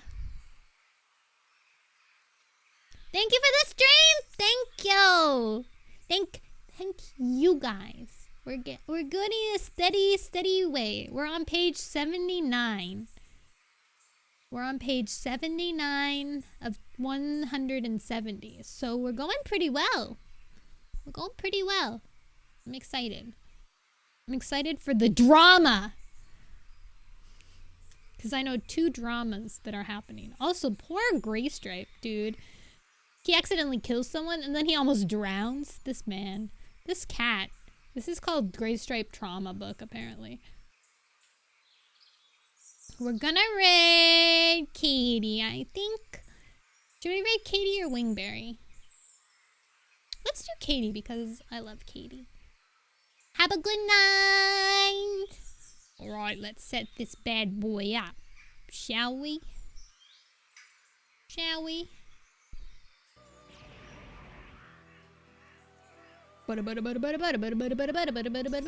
Katie Pug! Exactly. Alright, guys. Before, I'm pretty sure. Alright, guys. Unfortunately, there won't be a stream on Friday because I have to go to a memorial. But I will stream on Saturday and I will stream on Sunday, and we're gonna be playing Undertale for both of them. I finally caught up to the place that I believe I made it to. Like, the first time I tried to play Undertale, I only got up to after I met Sans and Papyrus. So I think we're at the point where I'm going in with never having played before. Blind, but not blind. It's not blind because I still kind of know things that happened, you know? So it's not totally blind. Also, the raid is about to just go. I love you guys. I'll see you on Saturday. Have a good day. Have a good night. Brush your teeth. Put on sunscreen. Moderation